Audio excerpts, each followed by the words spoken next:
And my mom was dead. Don't make fun of this cup. I will fuck you up. She gave All me right, we are live.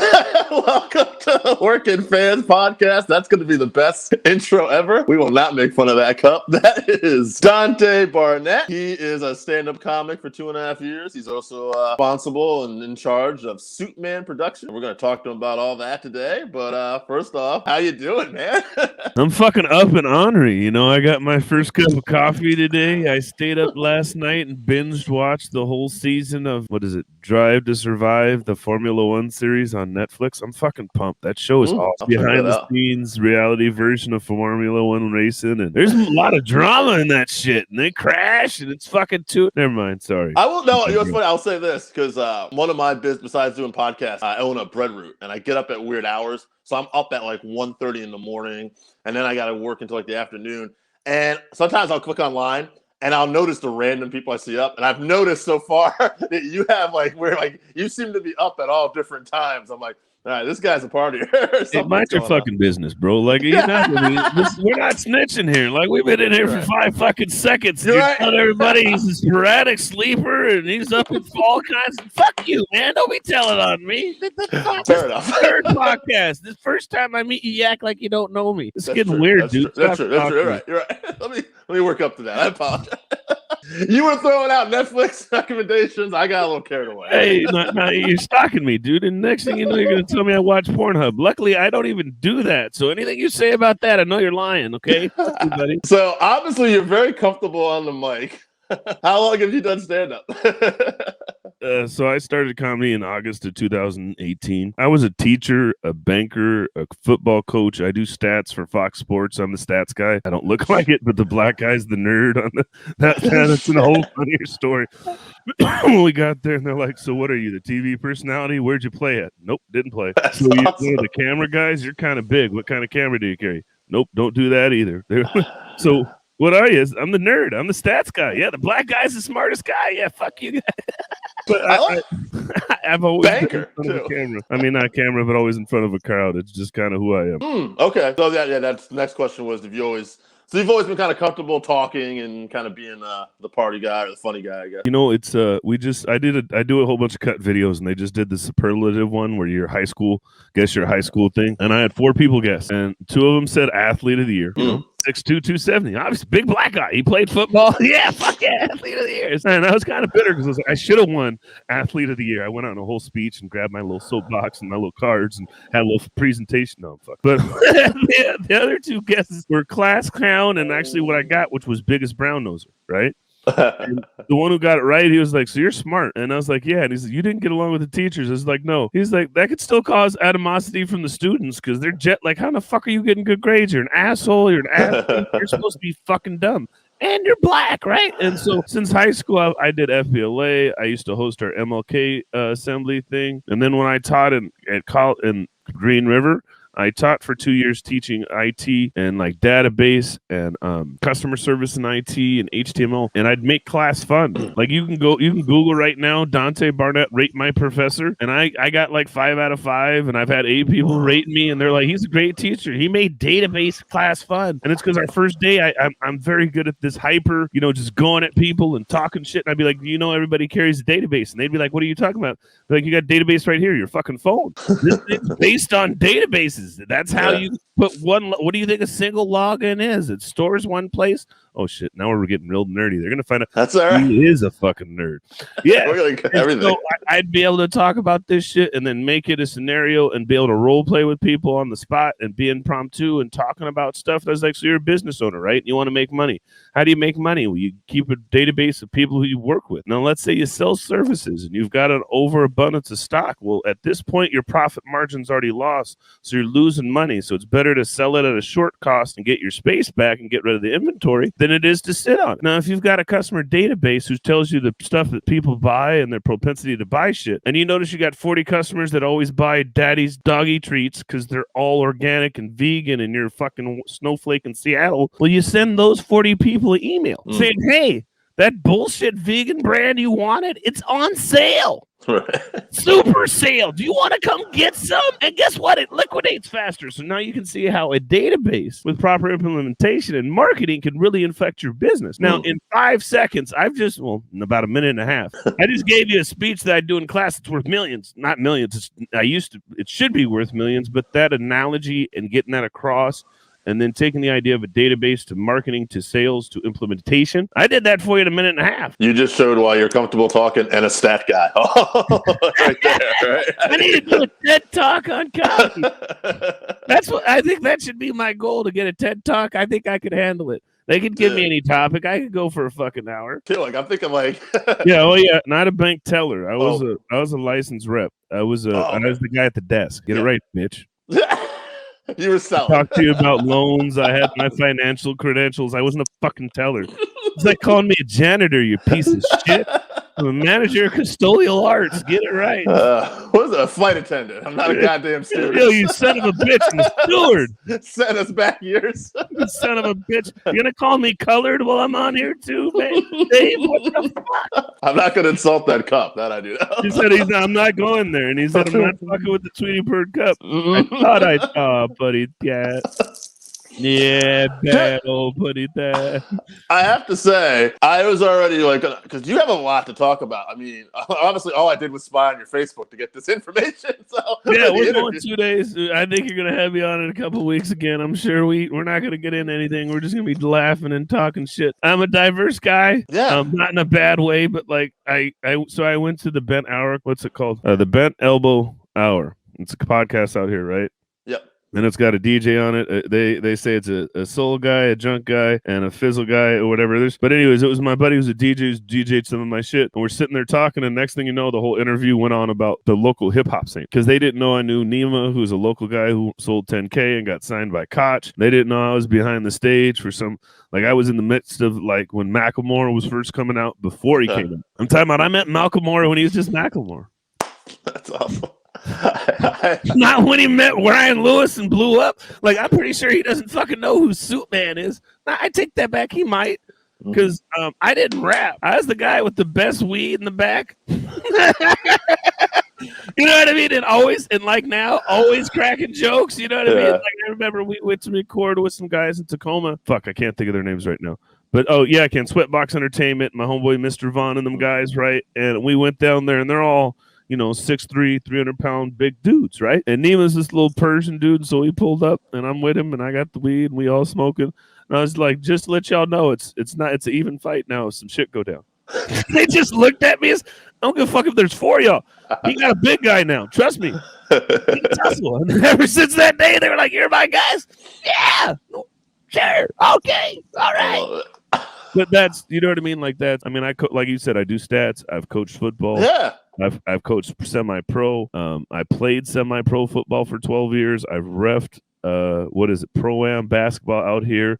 I've reffed with Sean Kemp's ex-wife. I've played against Sean Kemp and some of the bullshit out here. I've seen Crawford. You know what I mean? Like, there's not a circle of things that I don't do out here in the Pacific Northwest. And so, like, you gotta have this conversation. We ain't even talked about Superman yet. No, I'm gonna get to that. Actually, because you're throwing me so many curveballs, I'm gonna throw a random thing at you. Because we're doing a future show on. I'm ready, bitch. I know. That's why I'm going to spin you off. I realize now. He said, I'm going to try. Let's see if I can make him hit the ditch. You going to Tiger Woods me, you son of a bitch?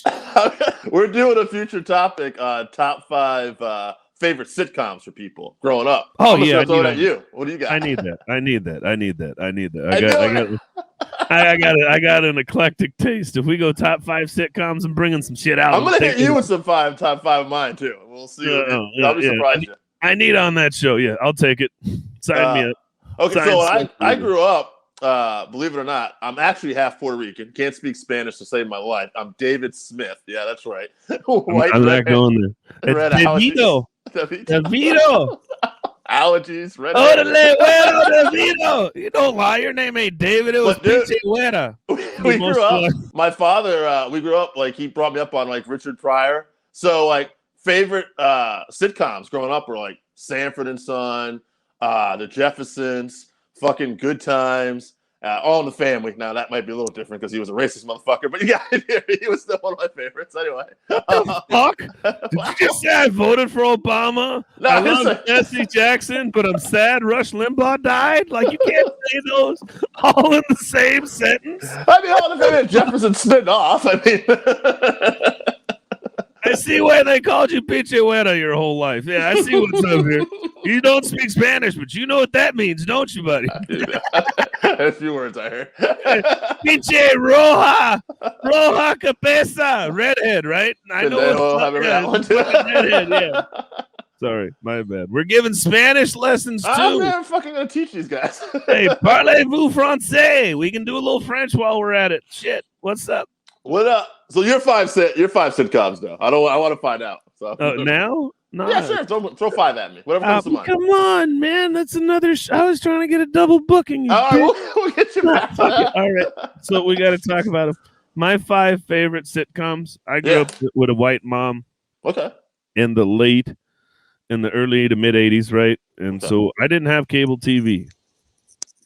So for me, my 5 favorite sitcoms growing up may not really be there because I didn't really have TV. I was homeless till about 3 or 4, in and out of bad living situations, and then in apartments on like 3rd and Yesler and 9th and Madison, which you have no clue what that is, but that's literally downtown Seattle. Like I could throw rocks at the big buildings. I grew up in one of those neighborhoods with like TV wasn't that big, but when I think back, mine were like Family Matters, Steve Urkel, you know what I mean? Married with Children. Love and marriage. Classic. Horse and carriage. This I tell you, brother. You got the whole song. You can't have one without the other.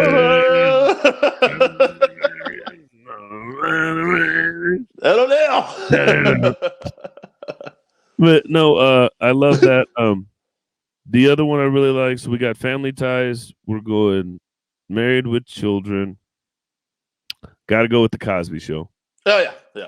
Fuck everybody who's mad, whatever. I don't give a shit about him. Just like R. Kelly. He's a horrible person, but just a funny guy at the time, though. We didn't know. Plays the shit, you know what I mean? I hate R. Kelly, but that's right. You know? I might have made a couple kids to that. Michael Jackson had some good shit, too. Yeah, fuck, we're not going there. Jesus Christ. We're just going to assassinate all our black artists while we're at it. Talk about Chris Brown while we're at it. No. Yeah, I like about you don't ever talk about Elvis and Jerry Lee Lewis and all this shit. You want to go? You son of a bitch. Jerry Lewis, yeah. He was Great Balls of Fire. He was doing some shit. Your 13-year-old cousin, you pervert. Fuck.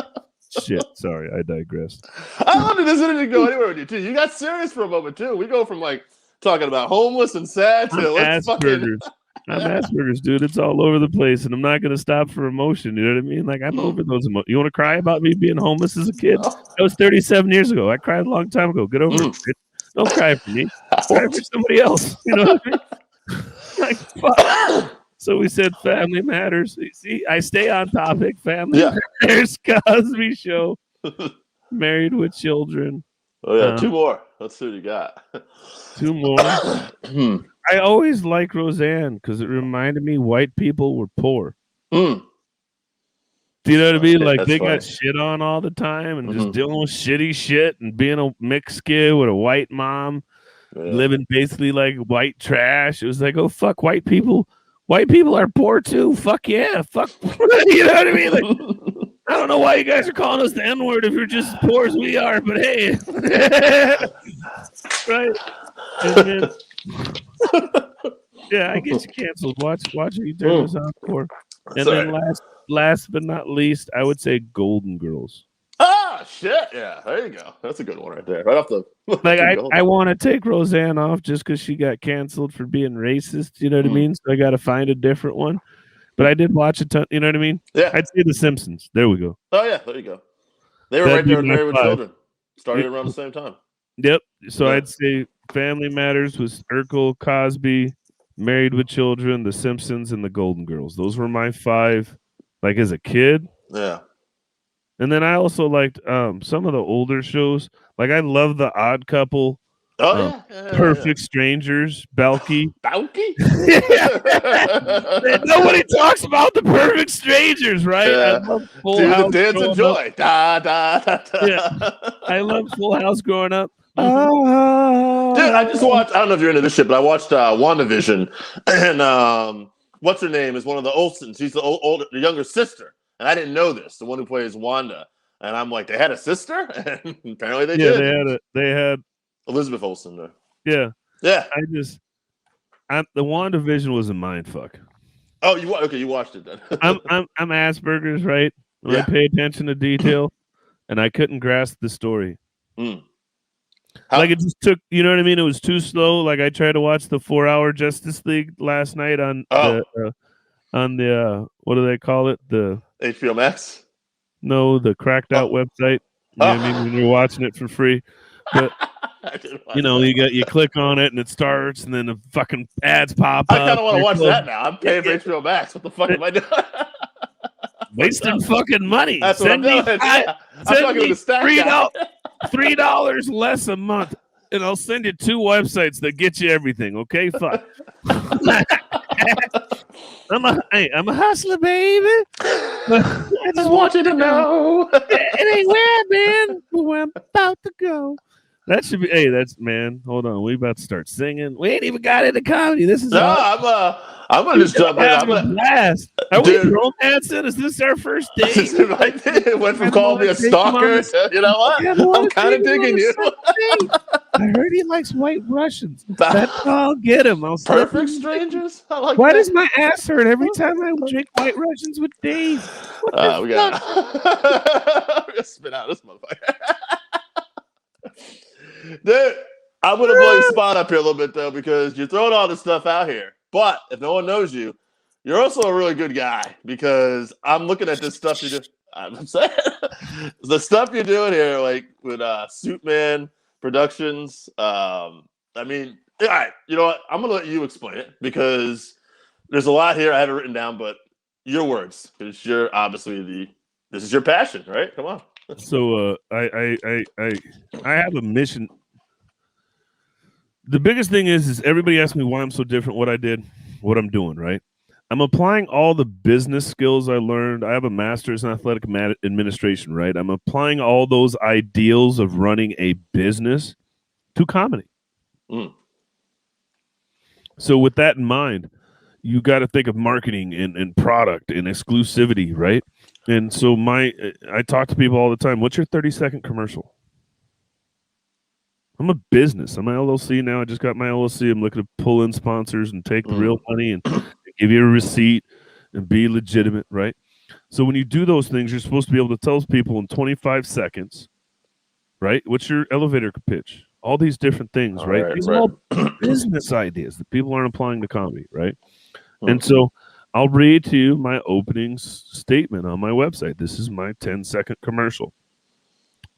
Suitman Productions, offering unique and diverse comedy shows spotlighting minorities and those underrepresented within the entertainment industry. Boom. Yeah, you're like, fuck, what you say again? Say it again. There's a whole lot of big words in there. I know they're important, and they're important big words, so I'm just going to go, yeah, fuck yeah. That sounds good. I can't argue with it, right? He said minorities, underrepresented people. I'm getting canceled if I tell them that's bad. No, dude, but I'm not. I look white. I know that. Right? I hear you, mean Dave. I hear you, Dave. Right? But let's go through that again, right? Offering unique and diverse comedy shows spotlighting minorities and those underrepresented within the entertainment industry. So I'll read through you. I'll just go through my website with you. Just read through it with you. Yeah. So my newest show. Not my newest show, but my newest gym is called Dating with Disabilities. It's the first transcontinental and full spectrum of disabilities podcast highlighting dating with people with those who either or both physical and mental disabilities. All members of this podcast have a disability and discuss topics within the realm of dating. Yeah, like what? So see, I did write all these down actually, so I was prepared. He said, I'm just reading my website. You didn't even have to write them down.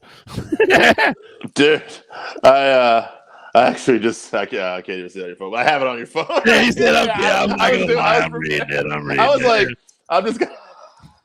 You're doing so much. Normally, I get a couple people out here to have like a couple years experience. Like, I did stand up. You have like this whole resume. I'm like, which is great. It's impressive. But it's not. That's the thing. Is like when you introduce me, if I tell people all the time, like I'm not a comedian, and they're like, "Why do you say that? You're funny." I go, "Yeah, I'm fucking funny, but that's not why you're talking to me. You're not talking to me because I'm funny. You're talking to me because I'm Superman. Like if all you saw was my comedy." And I didn't have all the other shit with Superman, would it really be that impressive? Probably not, right? Yeah. And then when I talk about people, this cockiness that I have isn't for me. And so that's where I get a lot of haters, is because I'm like, I'm fucking Superman, bitch. Do you not see what Superman's doing? But Superman isn't about Dante. So when you talk about Superman, I really talk to people. Now I really get to talk for like a half hour, 45 minutes, because I'm talking about all these other people I represent. And so the hater in a motherfucker really be like, this bitch won't shut up. I can't say nothing because he's not really talking about himself. He's talking about the people he rep. You know what I mean? That really irks motherfucker. I feel like I'm talking to Batman. I'm enjoying it. Like Bruce Wayne's like, Bruce Wayne can be corrupted, but Batman can't. Actually, yeah, exactly. No, right now I'm Dante. Right. When I throw on one of these 75 shirts, I become Superman. And now you still have OCD because you can already tell there's a rainbow here and the color sorted. That's all we'll do. We'll just close that. We'll go ahead and close that, because if you can already tell the sweatshirts are like that too, I've got a problem. I've got an issue. And then I'll show you this just for you guys out there. This is a hamper full of ties. Oh shit! I've got 150 fucking ties. My man. This is when I get dressed, it's a whole what's the word? Event? Ordeal? Yeah, ordeal, coordination, right? But it's also, that's what I've become. Like I don't know if you saw me post. I was feeling like I was depressed the other day.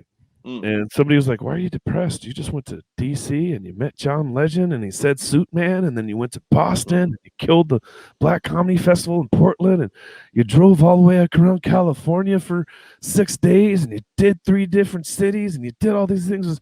Yeah, now I'm doing nothing.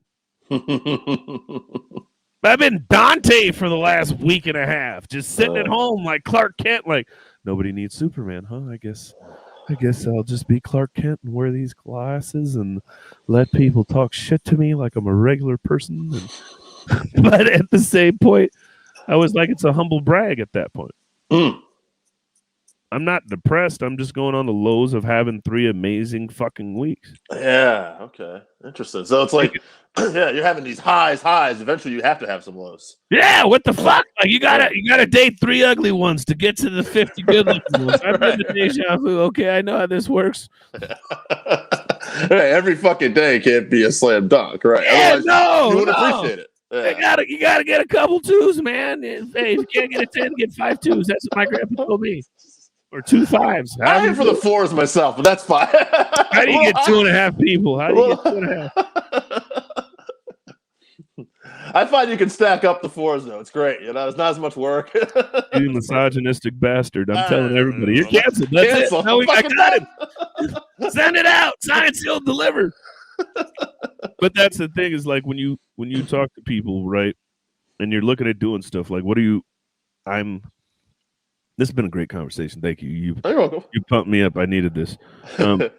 But this is the thing, like I kid you not, it's conversations like this. It's having fun. It's finding somebody who believes in what you're doing, finding those new fans, finding those new people that like really care about what you're doing and energize you and remind you, hey, this is why you do this. Hey, you are, like you said.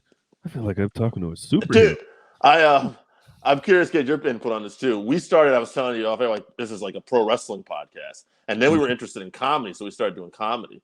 Well, as we started doing the comedy, of course, we get more work to do. Somebody who liked our pro wrestling podcast invited us to do commentary for this pro wrestling thing down in Florida. And now we got invited to do this live show. And I'm thinking, it's time to tell somebody, it's like, sometimes you don't plan on this shit, but opportunity leads to other opportunities. And then it's like, you're stupid if you just don't not take advantage of this stuff, I think. So I'm glad you said that. I got goosebumps when you said that. I wish I could show you. But I probably could. That's her.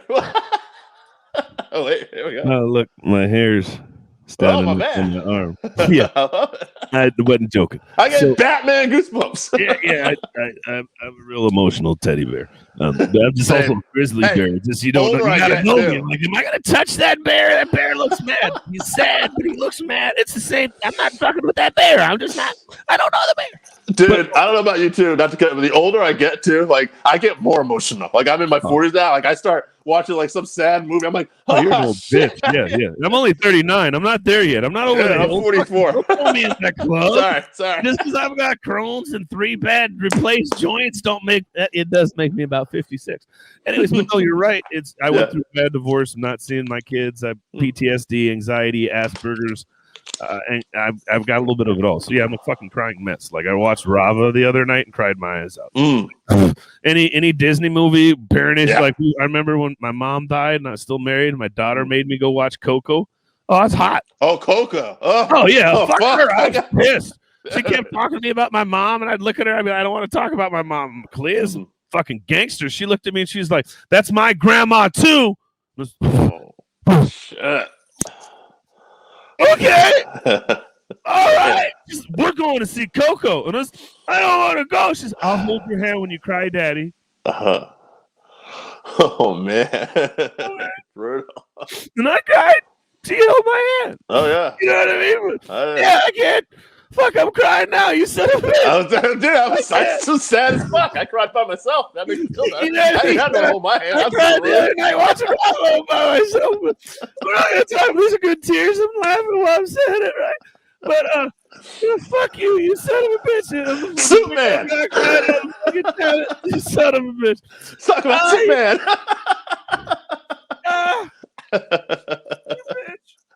Bitch. This is my first time. That brought it back. You made me cry, you son of a bitch. We went through the gamut of emotions here. Yeah, I'm all over the place. I told you I keep it all in, right? So what were we fucking saying? Oh shit. How do you? All right, I'm just. We'll just I know where we're at. I got you. Okay, go ahead. So I started doing comedy because my mom died. And I always wanted to do comedy, and so I started. And then my marriage fell apart, and I got thrown out my house, and I was sleeping in my car, and I was doing it like every day, right? And for 6 weeks straight, I was doing it. And so I decided to do a show. I was going to produce a show to get some donations to fight for my kids. Okay, wow. And my first show's name was Make Dante Dad Again. Holy shit, bro. So I've been doing my names and you get what I mean, from the first fucking show. And this was, I started comedy in August. I decided to plan a show in October, and I did it on Black Friday. Okay. Make Dante Dad Again. Real tearjerker, right? The day after Thanksgiving, get people. This is already how my mind worked before I knew I was going to be a producer, right? And so I put 25 people on the show, 5 minutes apiece. I slated the show to start with 7-minute integrals, so that way, even though they had 5 minutes, I knew that I'd get a minute off in 7. And guess what? The show ran on time. Nice. And all 25 people showed up, and then they'd be like, "When am I on?" I said, "Bitch, I said 8:17. It's 8:12. You'll be on in 5 minutes." Wow. Hey, what time am I on? Bitch, it says 9:47. It's 8:50 right now. We're running on time. You'll be on at 9:47. And they just kind of looked at me, and I was, what the fuck's the issue? I've got OCD, right? Right. I've got anxiety, right? I've Asperger's. So I think I plan everything. I used to have spreadsheets for my fucking vacations, right? Some things are optional. Not everything's optional on that fucking schedule. You want to come on vacation with me? Better read the fucking spreadsheet. Sorry. Anyway, there's a fucking itinerary. We're supposed to be at the old factory. What the fuck are you doing? Wake up! But so I got done with the show, and everybody was like, one guy who was helping me, I was like, "Hey man, I think I want to do this again." And he's like, "Oh, you can do it again, but not here." What? This is my club, and that was the first time I got shut down and found out I was a threat to somebody, because they still fucking hate me to this day. And the other people were like, "You ran a show with 25 people, had no issues, and it ran on time. Are you fucking kidding me? Nobody does that." And I didn't care, didn't know. Right. And so I think you'll understand this one. As a comedian, you hit a wall in your first year or two, sometimes 3. And what I mean by that is when you go from being the new kid to a comedian, Do you know what I mean by that? Because when Mm. you're the new kid and you're not that funny, everybody likes you. Yeah. When you get a little funny and you start turning into a comedian, you find out who don't like you. right. You go to mics and certain people don't want to laugh, and you're like, the audience is fucking laughing. Why aren't you guys laughing? Like the 5 people here to see comedy are fucking laughing at me. You guys are sitting there staring at me like I'm an asshole. Gotcha. Yeah. And so I hit that. I know what you mean. Yeah, that mentality was foreign to me for a little while. I actually found that out, like going back to my first job. Like my very first job, I remember like I was working hard and I got a little extra money. They gave me a raise. And I remember I made the mistake of telling people, like, everybody's just going to be so fucking happy for me. Like, hey, guys, I made extra money. Like, why did you make extra money? I'm like, they're like, you got a raise? Yeah, that's how that goes. Hold on. Dave, I've been here 3 years longer than you. Right. I work way better. I show up early and I do Saturdays, and I've got my nose all the way up John's ass over there. Right. You got a raise? Great. Yeah. And they didn't say all that, but they did give you. No, that's they gave you the great, and you were like, great. Fuck you! Like I heard what you really said. Like I heard that. Yeah, there's a big mentality of people are just like, why not me? Or that mentality. That's just, bingo, right? Yeah. No, I was falling into that. Right, I was at month 3 or 4. Really wasn't that good, but I was funny. I mean, there's a difference between who I am now as a comedian, right, and who I was 2 years ago. I've got 20 to 25 minutes of material. I think 3 or 4 or 5 of it is still that original material because it was that good when I wrote it. Mm-hmm. Right, but my delivery is better. The way I incorporate around other jokes.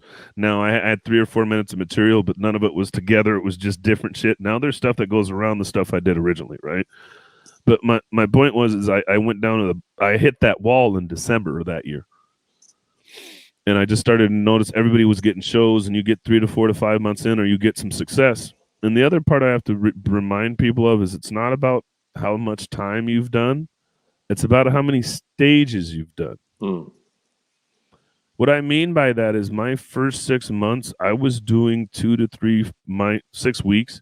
I was doing 2 to 3 mics every night because I was homeless. There was nothing else to do. And I could drive around and do these mics and not eat and not, you know what I mean? Keep myself busy and just do whatever. And then when I started 2019, I was doing more than a mic a day. So I had hit like day 90 and I was like, yeah, mic 100. When you're getting that many at bats and seeing so many different people and trying your jokes so many different times, that'll take you leaps and bounds above the person that says, I've been doing comedy for 3 years, but I only go to the same spot once a month or once a quarter. And so I tell people to be careful about judging people off their years if their years aren't getting them at bats. If you played in the majors for 20 years and you only got 17 at bats, are you a home run hitter? Right.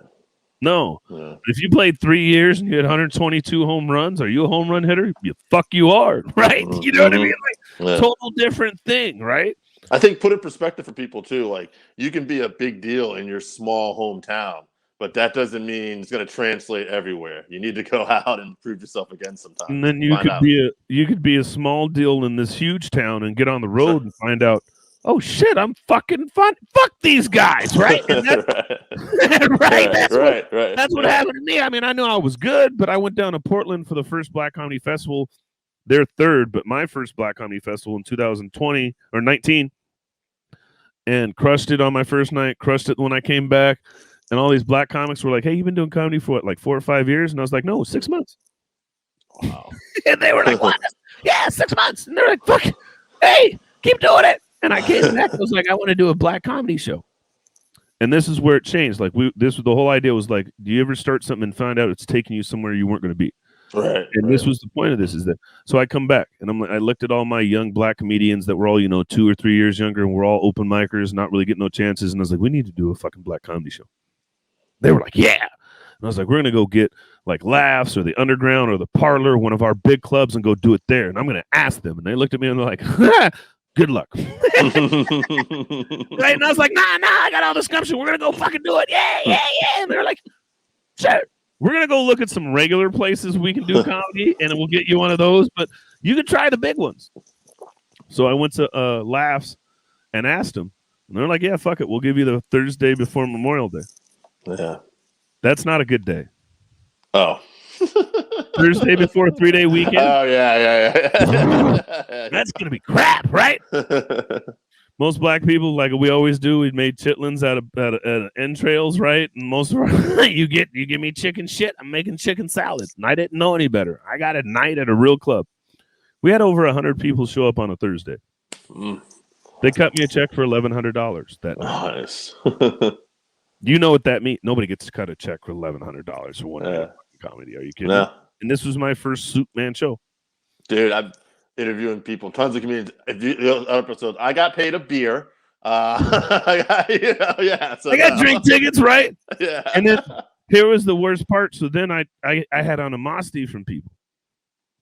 Because then I told everybody, so I went to Laughs and I said, hey, I want to do this again. And the fucked up part is like 3 weeks before the show is, hey, I got some other ideas. And they're like, yeah, you haven't sold any tickets yet. I was like, yeah, but it's a black comedy show. It's good. Black people don't buy shit early. Right. And then I came by the next week. I was like, hey, I want to do this show called Def Con. We've only sold 12 tickets. Let's see how the show goes. Just shut me down. And then the night of, we had 58. And then before showing, we had 88. And then we had over 100 people in the room.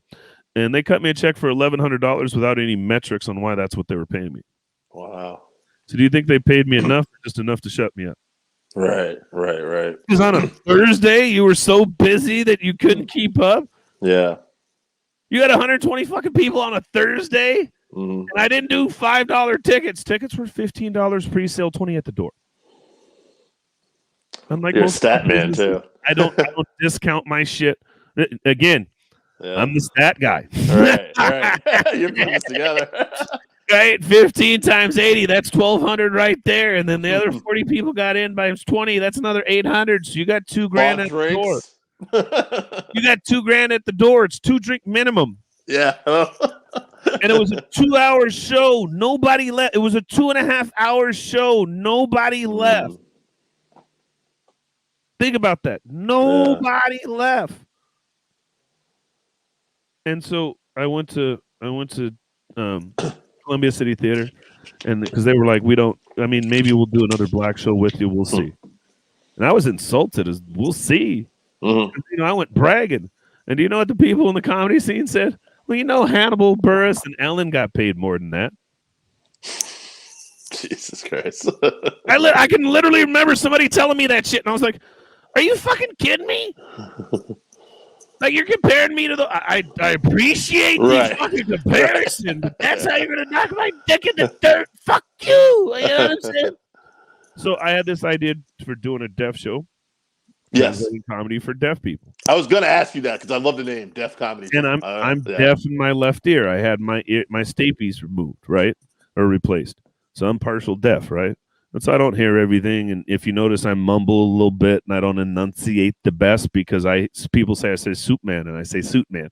But it's Soup Man and Suit Man sound the same out of my mouth because I don't enunciate enough. So if I said Suit Man, you'd get it. But since I say Soup Man, everybody thinks, oh, so Soup Man. There's no Soup Man. They're like, Soup Man. It's Soup Man. They both sound the same. I hear it now. But to me, I'm saying something totally fucking different. Anyway, so I digress. So I emailed them and I was like, hey, I got this show I want to do. I want to do the show called Def Comedy Jam. And then I've got my show Dark Brew. And then I want to do this mom show. And I've got a couple other ideas if you give me a chance to talk. And they literally emailed back. We're like, you want to do a show for deaf people? Fuck? In my 19 years of entertainment, nobody's ever emailed me on that. We got to talk. And I came in and told them about Def Comedy Jam. And I was like, yeah, I do Dark Brew and I want to do these things. He's, all right. And then we're sitting upstairs and I'm looking at the calendar and the computer with him. It's like, okay, can I get that date? And then can I get that? And he looked at me and goes, no, I probably shouldn't be showing you the actual calendar. Can you look that way? But I'll give you those dates. And we had 65 people at the first Def Comedy Jam, 45 of which identified as deaf because you got a cheaper ticket if you were deaf. I charged deaf people less to go to the show. And I paid for cart captioning, and I didn't make that much money off of it. I think by the time it was done, I made like couple $100, right? But I paid $300 for the ASL interpreters. I paid $200 for the cart captioning. You can see a picture where there's the guy doing the joke. There's the woman signing next to him, and you can see the joke on the screen. Like it was. And then you got 2 jokes, laughs for one as a comedian, which was huge. And then there was this deaf guy whose laugh was ah, So after about the third comedian, I went up there and I was like, "Who's the one who keeps going? Nah, nah, nah?" And he raised his hand. I was like, "I got to charge you more, dude. You're laughing on every joke. You're getting more than your money's worth." Right? And then it was just awesome. Like, I'm getting chills again. When you walked in pre-show, it was dead quiet. And you thought it was empty because you'd never run on deaf people. Right. The pizzeria next door gave me pizza every time I did a show because they did $2,500 in business that day. Wow. Usually on the day it was I think it was the Sunday. It was the Sunday of Labor Day weekend, right? Usually on a Sunday they did like 800. And then I had warned them, deaf people are coming in. Deaf people are coming in, you know. And so people, they'd be like, "Hi," and they'd scribble on their notepad, "I'm deaf," and they were like, "Oh fuck." And then when you do a deaf show, you can see the impact, but they're not used to getting deaf customers. Yeah. And so and then that, like, I get tears, everybody gets in, but this is what I do. This is what all the shows I do are about is representation and bringing out a group that you're not seeing. And I've just taken that and doubled down and tripled down and quadrupled down on it every time I do a new show. My newest show that's not even on my website yet, but I've got the lineup for it. It's called the SSI show. It's the Social Security Influencers. Yeah, a whole bunch of senior citizens doing comedy. That's what they are, right? They're Social Security influencers. I love it. Right? But it's a whole bunch of old people. It'll be about noon, right? On a Friday. Of course. Early bird special. Right? Right before nap time. Right? Right before supper.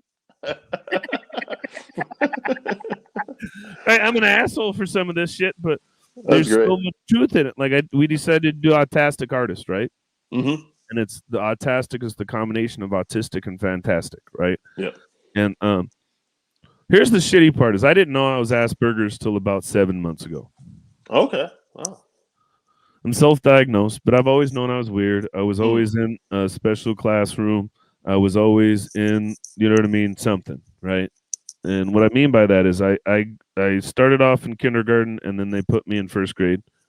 And then for first grade, I went to second grade. And all of first and second grade, I was in a special room with my aunt, who was a teacher there, and 2 other Asian kids. And we were doing cursive and fractions as kindergartners and first graders. Then they sent me to the IPP school, right? And I was in a portable part of the day. And when I got to a point where I was too big and fighting, I'd go to a portable, not because I was in trouble or because my grades were bad, but because I was bored.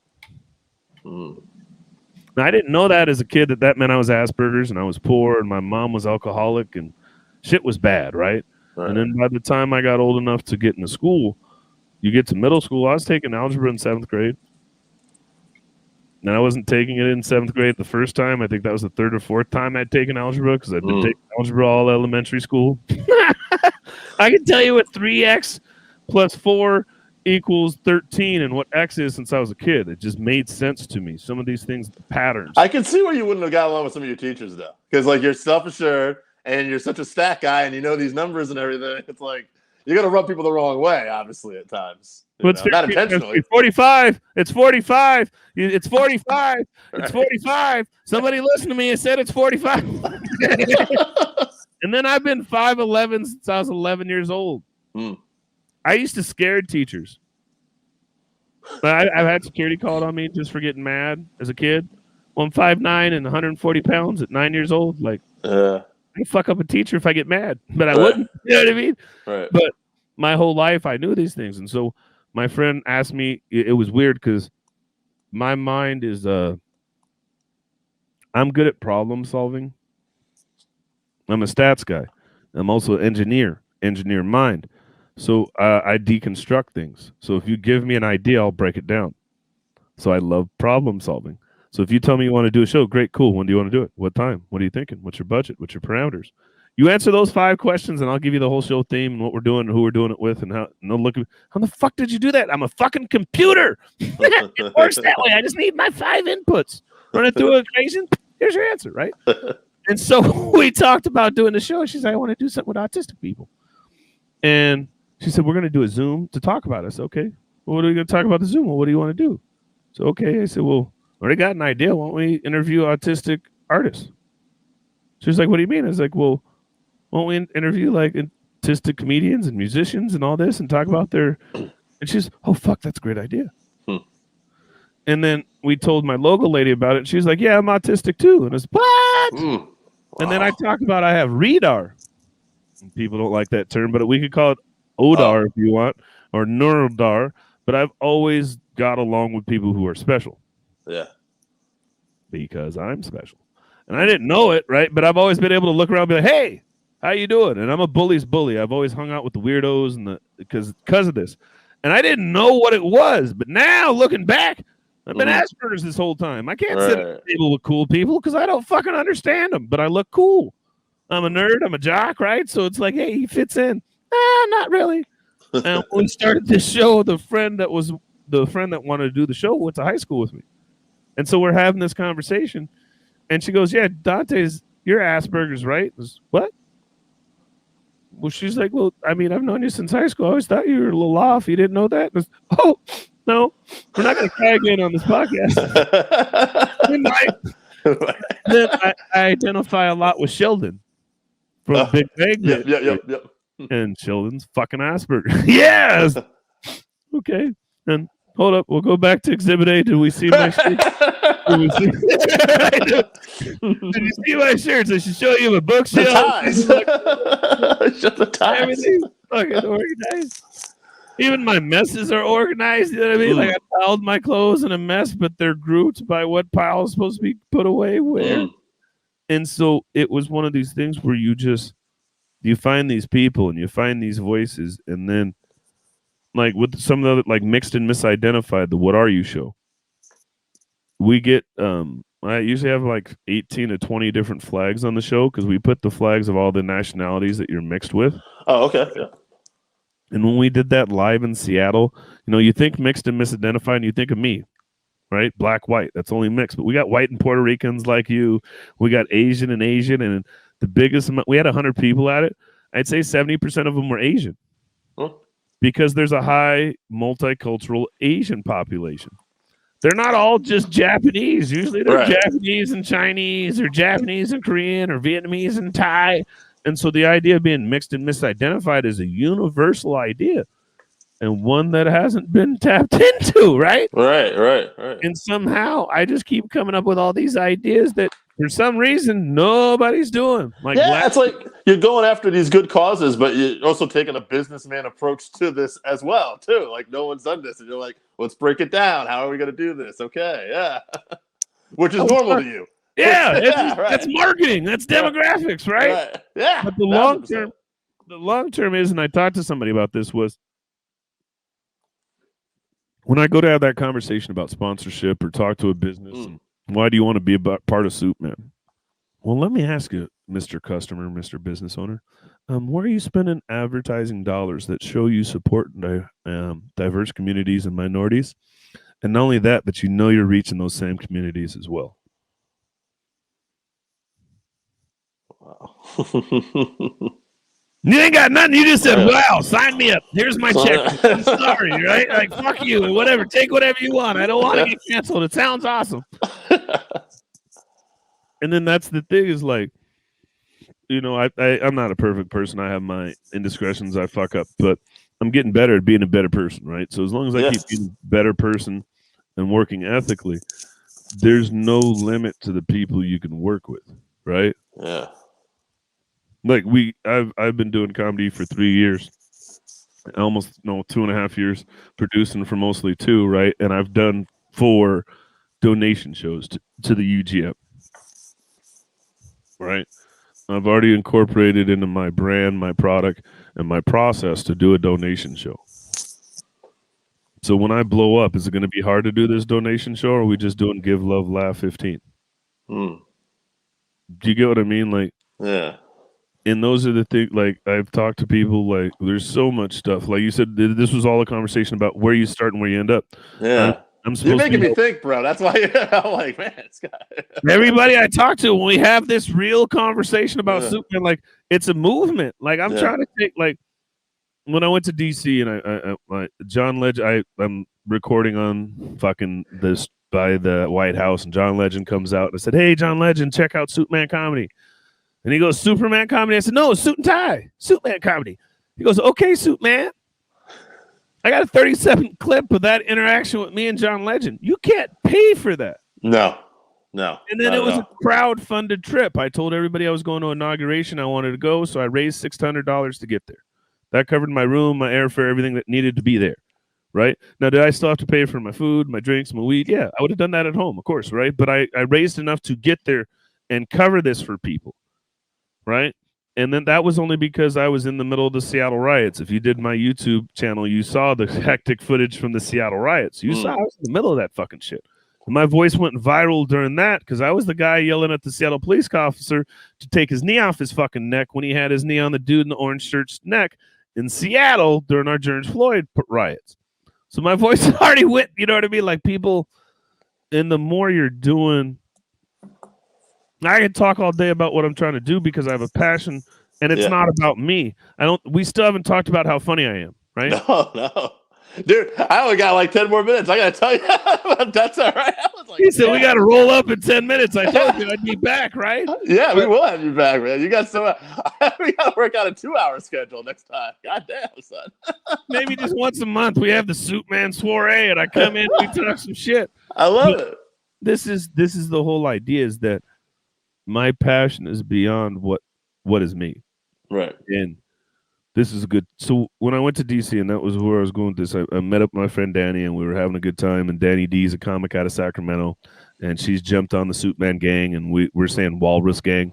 That's another, And what Suitman really does is I'm a networker, and I build all these groups of people that we come together, but they're all under the Suitman umbrella. And so when we all get together, if you get somebody that's sent to you from Suitman, that's family. Whether you fucking know them or not, you know how I treat people, you know how people treat me, so you're going to know that's family. Nobody's done that. I'm trying to take over comedy in a different way. I want you to go get a club and run it yourself and say, "Hey, Dante, I need some more diverse shows." And I go, "Great, cool. You're going to run Black and Proud. You're going to give me 10% of the door, and you're going to keep the rest. You're going to pay my logo lady. Here's your lineup. Here's your host," and they know what to do. They're going to look at me, okay. Wow. Why do I need to go out my box? You want to book all Black woman show? Great. We're sending your Soul Sister Sundays. Yeah. The Soul Sister Sunday, the Soul Sister Showcase, right? I call it Soul Sister Sundays because we do it on Sundays, but it'll be the Soul Sister Showcase, right? And I'll send you 6 Black women, and I'll send one of them's going to host, and you've got the whole lineup, and all you got to do is sell tickets. Perfect. Yeah. You got shows. You got ready-made shows for these people. The flyer's already made. Yeah. The branding's already out there, right? And I don't have to be there. Mm-hmm. And then people know what expectations I have and what I want. And then it's not even about me at this point. It's about selling the idea of getting more of them on stage. Right. And I don't charge them anything. I'm not asking for a booking fee. I give people a ton of bookings without getting a $5, 5, 10, 15%. But then that's the other part of people. Somebody asked me, "Why aren't you a manager?" I had 2 or 3 comics that were like, "Yeah, whenever you decide to start being a manager, let me know." Because I've got the spreadsheets and there's a process, make a Google form for everything. And so, I talked to my friend and I was like, and she was like, "I believe you." You know what I mean? Like I had this talk the other day. It's my mindset has changed. When you're good or you're great at something, you don't always know it, right? Right. And so, like we had this matriculation of me growing up as a producer. We've talked about it. Make Dante Dad again. I had this great slogan, didn't know it, ran it on time, ran this perfect show, and raised $350. Nobody does that their first show, right? Then my first real show, it basically sells out. I get an $1,100 check, and we do Black comedy on a Thursday before a 3-day weekend and fucking crush. Nobody does that, right? Then you're telling me your first official show where you got a home was Deaf Comedy Jam, where you translated comedy for deaf people? Nobody does that. Right. Then you sold out your next show with 135 people. You sold out your 3rd fucking show at a theater? Again, nobody does that. And then I remember I was complaining to my friend right before COVID hit, right? Because we were shutting down, and it was last February, and I was like, "Man, I'm only averaging 80 people a show at Columbia City Theater, and man, I should be selling out, and I'm missing out on 50 people. So, you know what she said to me? She was like, "Bitch, there's clubs that don't even hold 80 people. What are you what are you complaining about?" Poor me. Yeah, right. And all these things sound like a humble brag, but when you're not, I don't know what I'm doing here. Right. I don't know the limitations. I'm treating this like business, and it's not so much I don't know what I'm doing here, but I don't know the restrictions. I don't know why I should have to wait 5 years to do a fuck you. I don't want to wait. Mm-hmm. Give me a club, give me a lineup. Let's diversify. That's the best. That's the best, right? I'm not even doing comedy the traditional way. I don't really do 3 people on a show. I usually do a minimum of 5 to 6. Nobody ever really does more than about 20 or 25 minutes on one of my shows. I like it though. Don't even check what other people are doing. Just do your thing, right? And that's what's working. I mean, shit. And it's been amazing, but that's where it all changed, because when you're just doing it, right? And then you're doing it subconsciously, and then you start doing it on purpose, right? And then now I'm doing it with conviction. Yeah, right. You're starting to own it. Yeah, and it's you can hear it in the tone of my voice. It's not a cockiness. This is who Suit Man is. What you want to talk about? What I'm doing? I got 9 different fucking shows. They're all different. I'm not fucking bragging. It's the truth. Go read. Mm-hmm. And a lot of people, that'll piss them off. But to the right people, it's, well, fuck, dude, you've earned that. High five. Greatest characters, they say, are extension of oneself. It's just you turned up with the dial up a couple notches. I've always heard. So. And it's different. Mm-hmm. Like, I've had to understand I'm going to be on a pedestal. I'm going to be scrutinized. I'm going to get haters. I'm going to have the people. You don't book white guys, huh? No, not really. You can go to any club and see white guys. If you're mad at me, Dave, because I'm not giving you stage time, you're a fucking idiot. You don't get it. Right. You don't get it. You just don't get it. Like, you could guess what? I won't charge you to come to the shows if you want to support, but no, I'm not putting you on the fucking stage. I'll go to Laughs, and you have a better chance of getting on stage at Laughs than anybody on this fucking lineup. Why do I need to give you stage time? Right. And that's the fight I have every day. Mm. And the more I keep having the fight, the more that means I'm doing it right. Oh yeah. The more that I have these people, oh my God, fucking Suit Man. The more that happens, there's more people that come out and go, yeah, fucking Suit Man. You know what I mean? Like, yeah, the more haters, you're doing something right. Yeah, the more haters I get, though, the more people that are like, because it's fuck that guy is totally different than fuck that guy. On emphasis, you know what I mean? I gotta wrap this up. So, but anything you want to promote, man? You've been awesome. I don't want to. I even hate ending it, but what do you got? Anything you want coming up? Just tell us, man. I want to hit you with okay, so my biggest thing tomorrow, we're doing our show Give Love Laugh. It's a donation show for Union Gospel Mission. My headliner for that show is actually Derek Sheen, which is huge news. He opens for Brian Posehn all the time and goes on tour. Like, he's a phenomenal fucking comic. So to even have him on one of my shows, and then he's like me. The Union Gospel saved his life. It's a homeless shelter. It's helped him. We're not doing tickets. It's live on Facebook. We're posting, the link to do donations the whole time. I'm not trying to make any money. It's just trying to make people laugh. We'll share that. Awesome. Sunday, we've got Autastic Artist, which is we interview artists. We've got Emma Roberts. She runs Blue Glasses Girls out of England, right? She also partners with us on our Dating with Disability show. But the biggest thing about that one is she's a coach, a consultant, all kinds of shit. You know what I mean? And it's just, I think the biggest thing about that show is people. Like, I ran into somebody yesterday who talked about it, and they're like, yeah, my nephew just got diagnosed with autism, and his mom's all stressed out. And why? Like, you know what I mean? Like, so he's going to be good in math. He's going to be socially awkward. He's probably not going to be running around fucking a whole lot of bitches. Yeah. He's going to be a manageable child. Oh, darn. Right. He's not going to be socially popular. I'm sorry that hurts your fucking ego as a parent, right? But you know what I mean? You're right. with a breakdown of it. Yeah, you're right. And that's yeah. the funny part about that podcast is it usually starts. It's a roller coaster of emotions, like me, because you talk about this anger and frustration that people have before they're diagnosed, because people are just like, you're weird. And then when you tell them, oh, you're just autistic, okay, that which is a letdown to the average person, but to the person with the disability, now you get treated differently, which is okay, but it's also not okay because autism isn't a big fucking deal. I'm fucking okay. You're the asshole. Right. Now, So when you let me break it know down when like I'm that, coming back on so we can talk about some of this other stuff. Oh, how about social media? Anything you want to Twitter, Facebook? Yeah, go to suitmancomedy.com. I am Suitman Productions on Facebook. I'm also Suitman206 on Instagram. Pretty much you look up Suitman anywhere, you'll find me. It's the logo with the Jerry curl. And if you really want to have fun, and you're wondering if this voice sounds familiar, you've probably seen me on some cut videos. We've got about 40 million hits between all their platforms. But yeah, I'm the Black Seth Rogen. I'm Dante. So if you see it, not even you're going to fuck. I have seen him somewhere else. Right? If you've seen any of those cut videos, there's like 8 of them out. There's another 3 or 4 of them coming out with me. And you probably see me on cut as well. Just do whatever you can to support minorities and other people.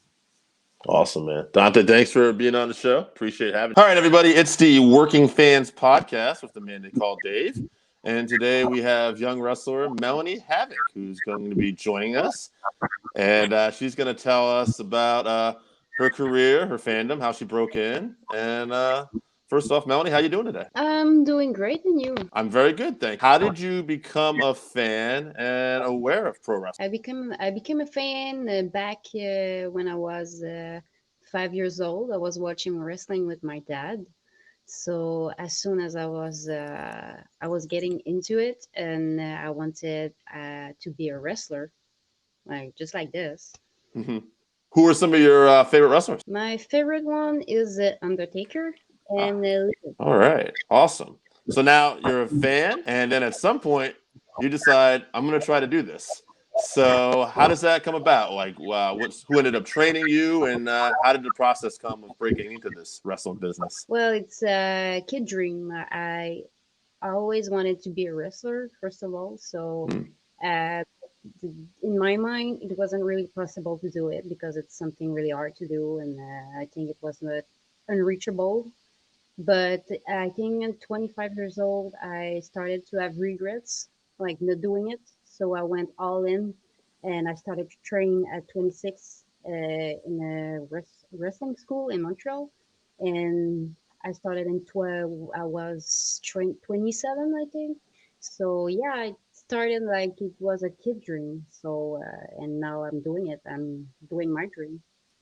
That's awesome. That's awesome. What school did you go for training? I started at Torture Chamber in Montreal, and now I am with IWS Dojo in Montreal, and I'm still at the same place. Have there been some people who've really helped you along the way so far? I could say the coaches that I have right now, they are amazing. They teach the right stuff to know to be good in the business in general. So I would say the coaches right now I have it's Andrew and Mike Bailey. Like right now he's in Canada in Montreal teaching while this COVID stuff, and they really helped me a lot since I started. Awesome. Now, have you had some matches in empty arena type settings? Yeah, I did a show for the TV without crowd. It's really, really, really special. I would say I don't want to do this. I don't want to do this like I want the crowd to be with us because it's just a big part of the show. It's the biggest part of the wrestling, I would say. So yeah, it's really strange. It's really not the same thing. I would say there's something missing that we need when we wrestle. So yeah, it's really different to do it without a crowd. I'd imagine. I mean, it's funny as a fan. Growing up, you believe in everything, so it doesn't matter. You're hanging on every move, every strike. But as an adult and you're watching this, I noticed like I can watch MMA with no crowd, UFC events, no crowd, and I'm okay. But with the pro wrestling, I'm hanging on the atmosphere, and with no crowd, it's definitely it's missing something. Yeah, it's missing something. It's a different. If you do it in the indie scene, it's worse because we don't have like the popularity to do it. When we do it, it's really special. It's missing a big part of wrestling. One of the things I always hear a lot of old time wrestlers talk about and stuff is ring psychology. You know, being able to tell a story. Is that something? Would you say is that one of the more challenging aspects of being a pro wrestler? Yeah, that most of the time I would say for the people it is, but there's some people that actually are naturally good at doing it. Hmm. But for me personally, it's really hard to do it because I tend to focus more on just plan a match, doing the right things. And so the storytelling is like always at the end of the process, and I should work more on that. And I think it comes with experience, with time. But it's really hard to get to that point where you able to just tell a story and to have the character in. Hmm. When you start, it's really hard, I would say, for me. Yeah, I mean, I think you hit it on the head. I mean, as a fan and just life experience personally, anything it's about reps, right? It's just doing over the process over and over again, and then eventually gets better. What about now, personally? What about like say, what would you think came a little easier for you so far? Mic work or the in the ring process? It's really hard for me to express myself, first of all. So I tend to focus more on the in ring Mhm. skills matter. And when I will get used to that, I will try to focus more on the mixed skills and doing promos and shit like this. But for now, I'm trying to be just comfortable and just trying to be comfortable doing what I do in the ring. And after I will go with more. Yes. So more reps, but right now the in the ring stuff is what comes easier to you out of everything. Yeah, because it's the promo, it's not my strength right now. And actually to learn to wrestle, it's hard enough. So I think it's better to be comfortable in what I can do better.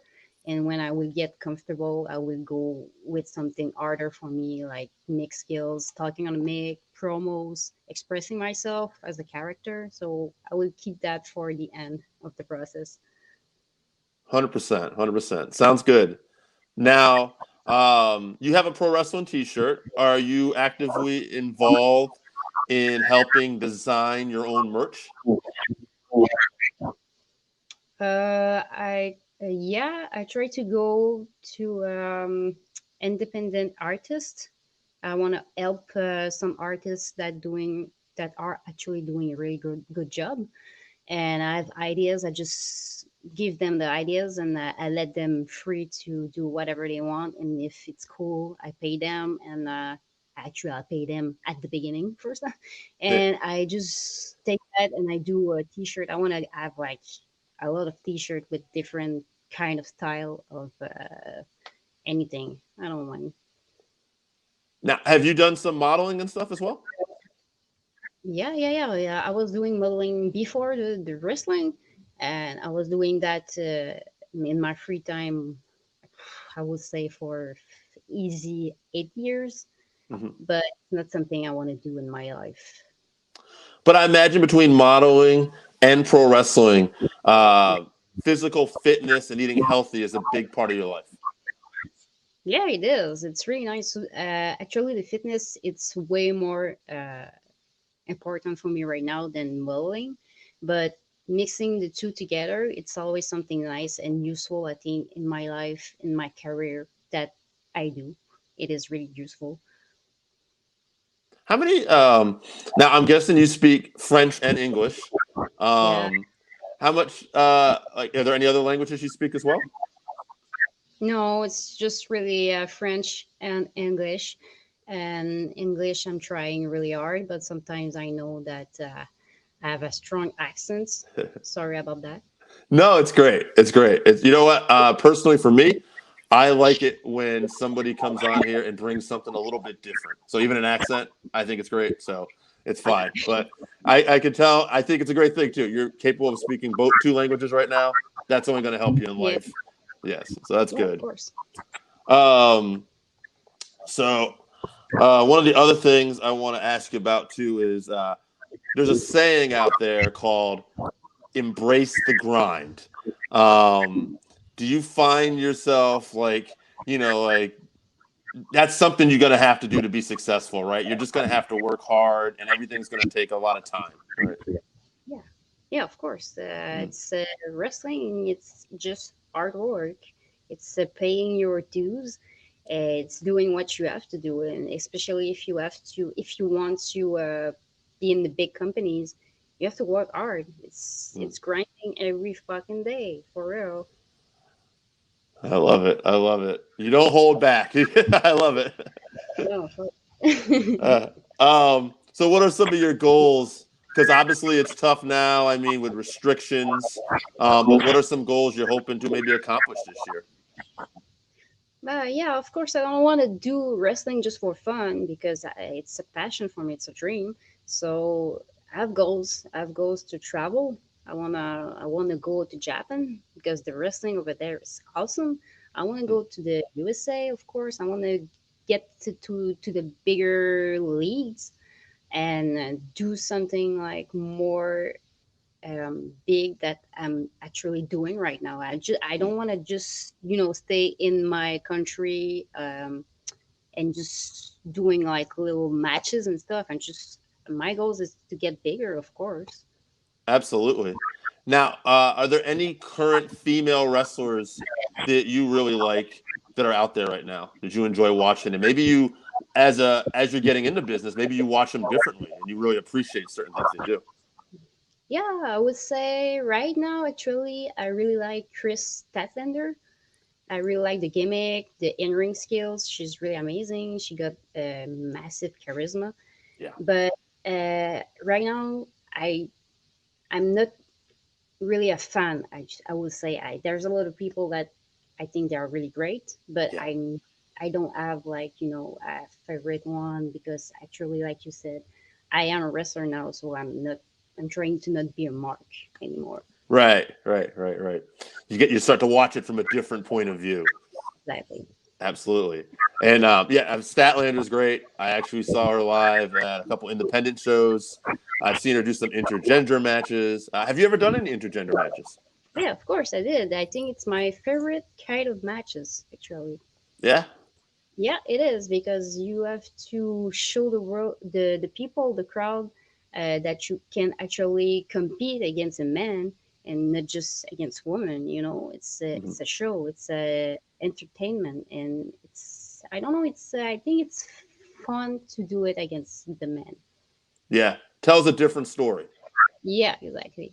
Yeah. That'll be about it for today. Is there anything you want to promote? Your Instagram, Twitter, anything coming up? Go ahead. Floor's yours. Of course, I have a Facebook page called Milaniavok. It's simple. Instagram is the same thing, Milaniavok. That's about it. I have my pro wrestling tee store, also called Milaniavok. It's the same thing. So that's about it. You can follow me everywhere you want. I'm not on Twitter, by the way, but Instagram, Facebook, pro wrestling tee. Also, you can follow me over there. All right, awesome. Melanie, thank you so much for doing the show. All right, everybody, it's the Working Fans Podcast with the man they call Dave, and we got a special guest today. He's our first three-time guest. This guy's been all over, wrestled for WWF, NWA, WCW. He's been all over, folks. He's got a book out called Dad, You Don't Work, You Wrestle. He's the one, the only, Mr. Number One, George South. Welcome back to the show, man. Yes, sir, buddy. Dave, thank you. Buddy, man, that's an honor to be the third. I think we didn't get it right the first time. We got to try it 2 other times, buddy. But, no, thank you so much. I'm very excited to be back, buddy. Thank you. It's a I hope pleasure. everybody had a good Christmas. Oh, yeah, nice and relaxing, George. Nice, relaxing, and not any stress this year. So I loved it personally. Right. I love that. Well, this year, was... And I found a show, if you can believe it, in Crockett, NWA here in the Carolinas. Of course, on Christmas night, Dave, was our biggest night for wrestling. It was such a big night in Charlotte, Christmas night, that Jim Crockett and Dusty, we would run 2 shows on Christmas Day, if you can believe it. We'd do a 2 o'clock in Greenville, South Carolina, and then come back to Charlotte Christmas night. And both of them would sell out, if you can believe it, Dave. I can believe it, man. We did that for years. So even this Christmas for me, I've always wrestled on Christmas night. So I even, believe it or not, found a little small show to go to Christmas night. And just so I could just keep that record going. My poor kids and grandkids would not know what to do if I stayed home on Christmas Day. But it was a big night for Crockett. Christmas night was. How many years have you wrestled on Christmas in a row then? How many years is that? Gosh, 35. Wow. I mean, from the first, I've been doing this 41 years, and as far as I can remember, there was always a show on Christmas night. And, of course, every year for Crockett, I was able to do both of them, with Greenville and, of course, Charlotte. And it was just, and the way Dusty looked at it, he was such a genius, Dave, is that you've been with your family all day, and by the end of the night, man, you're ready to kill them or get away from them. So that's why I think wrestling would do so good is you spend all day, just like Thanksgiving, with Starcade and all that for years. You spend all day with your family and you do Christmas, and then now you're ready to get out of the house. And that's how Dusty thought. And I loved it. It was just some special times and good payoffs. And it was always Christmas night. Yeah, it was a big show. Everybody worked towards that. I think Jim Ross said something years ago that he had booked a tour when he was in talent relations for WWF on Easter. And he said, the guys thought I was trying to kill him. He said, but back in the day, this was what we did. Like, we booked all these holiday shows. That's right. And, I don't think, you've talked about it before, Dave, and I know all the guys, the boys, they work real hard now, but it's harder for me to do it now 1 or twice a week or something like that, whereas, with Crockett here, when we had 3 towns running a night, in Charlotte, and, we'd work 7 days a week. On Sundays, there would be 2 days. And you tell these young kids, 2 shows on a Sunday, and, matinee and then a late one that night. You tell these young kids that now, and they do. They think, well, why? And it's amazing how the business has changed. A lot of the guys make more money now wrestling less days than what we did. But I loved it. I miss that part of it, of being on the road, every day. And I know that may never come back around, but buddy, I sure hang on to those memories. But I told you I had lunch with Kane one time in Charlotte, and he told me the same thing. I said, Kane, I wish I was in charge. I'd put everybody back on the road. And man, he looked at me like I was crazy. He said, we don't want to go back on the road. I remember just that. Different times. We were talking before, and you've got a lot of stories talking about like the Road Warriors and stuff, and that got me thinking. I wanted to ask you about a couple tag teams I know you've been in the ring with. The first one, what about the Midnight Express? Any good Midnight Express stories? Oh, the best ever. A fan, it's amazing what the fans keep up with. A lot of wrestling fans, they don't have a job, they ain't got no money in the bank, but they can tell you every diagram in wrestling. Every fact. And this fan sent me a nice message and said that they were big fans of mine. They said, I didn't know if you knew this, but you're probably the only guy that has wrestled every version of the Midnight Express. And I thought, yeah, that's pretty cool. He said, no.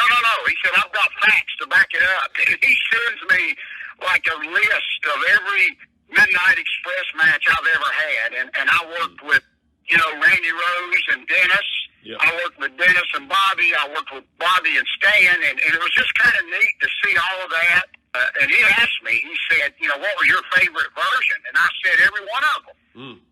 Because they all were good. And I'm good friends with Randy Rose now, who was very, very old school, and he was there from the beginning. And, of course, speak with Dennis. And, man, but, Bobby, to me, and I tell this all the time, the tag team saying, pound for pound, the best I've ever seen in the world was Bobby Eaton. Yeah. What was amazing, Dave, is he did stuff when we didn't even know what to call it.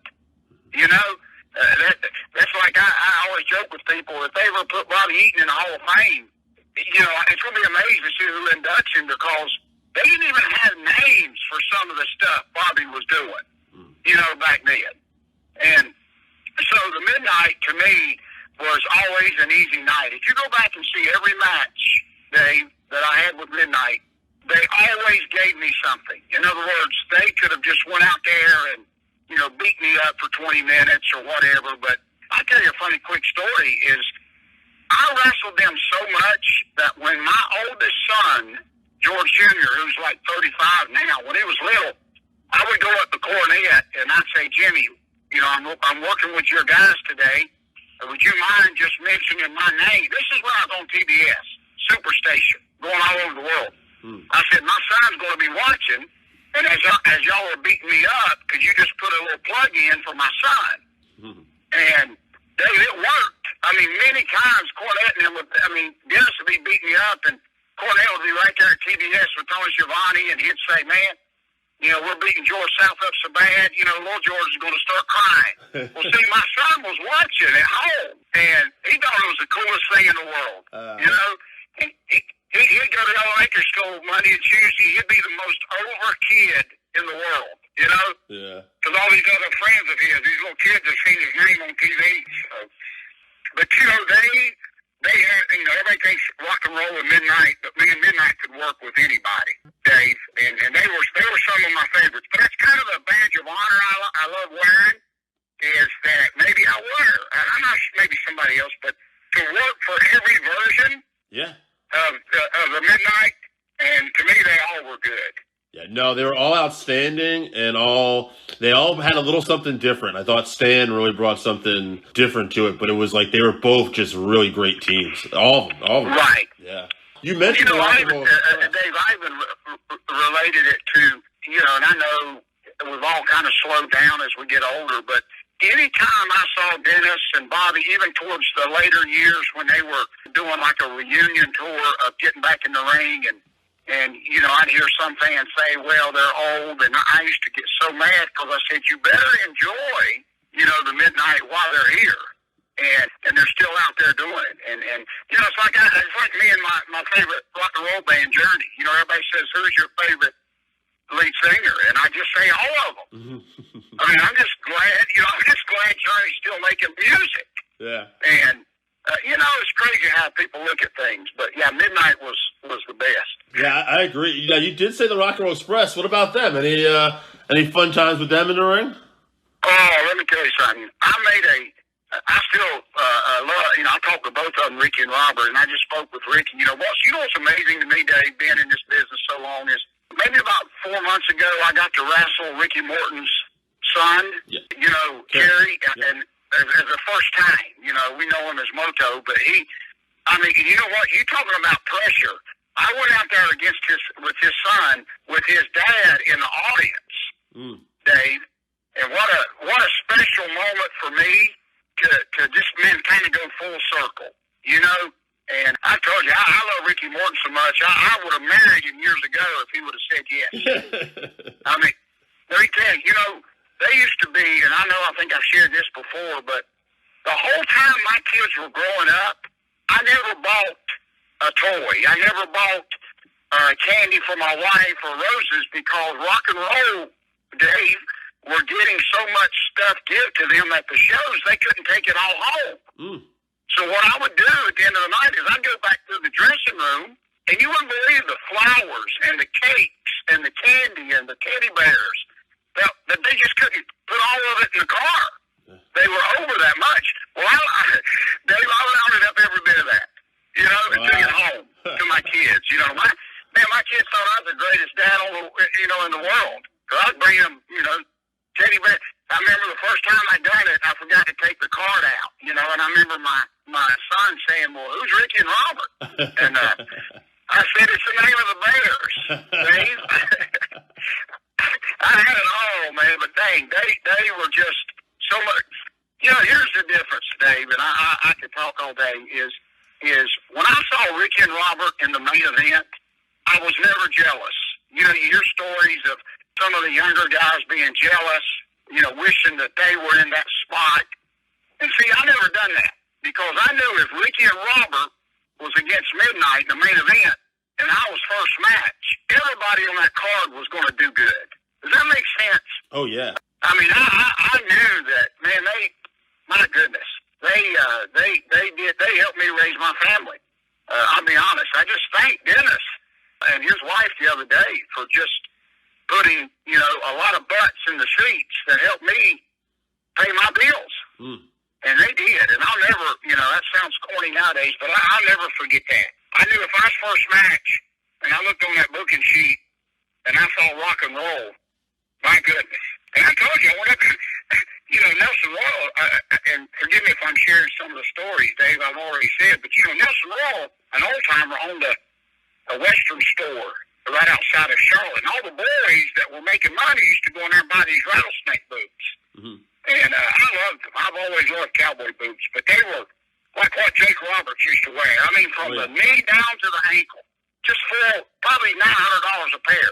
And I told you, I looked at Ricky Morton one time in Atlanta at TBS Studio, and I said, man, I love them boots. And you know what? I think I've told you, Dave. He said, do you want them?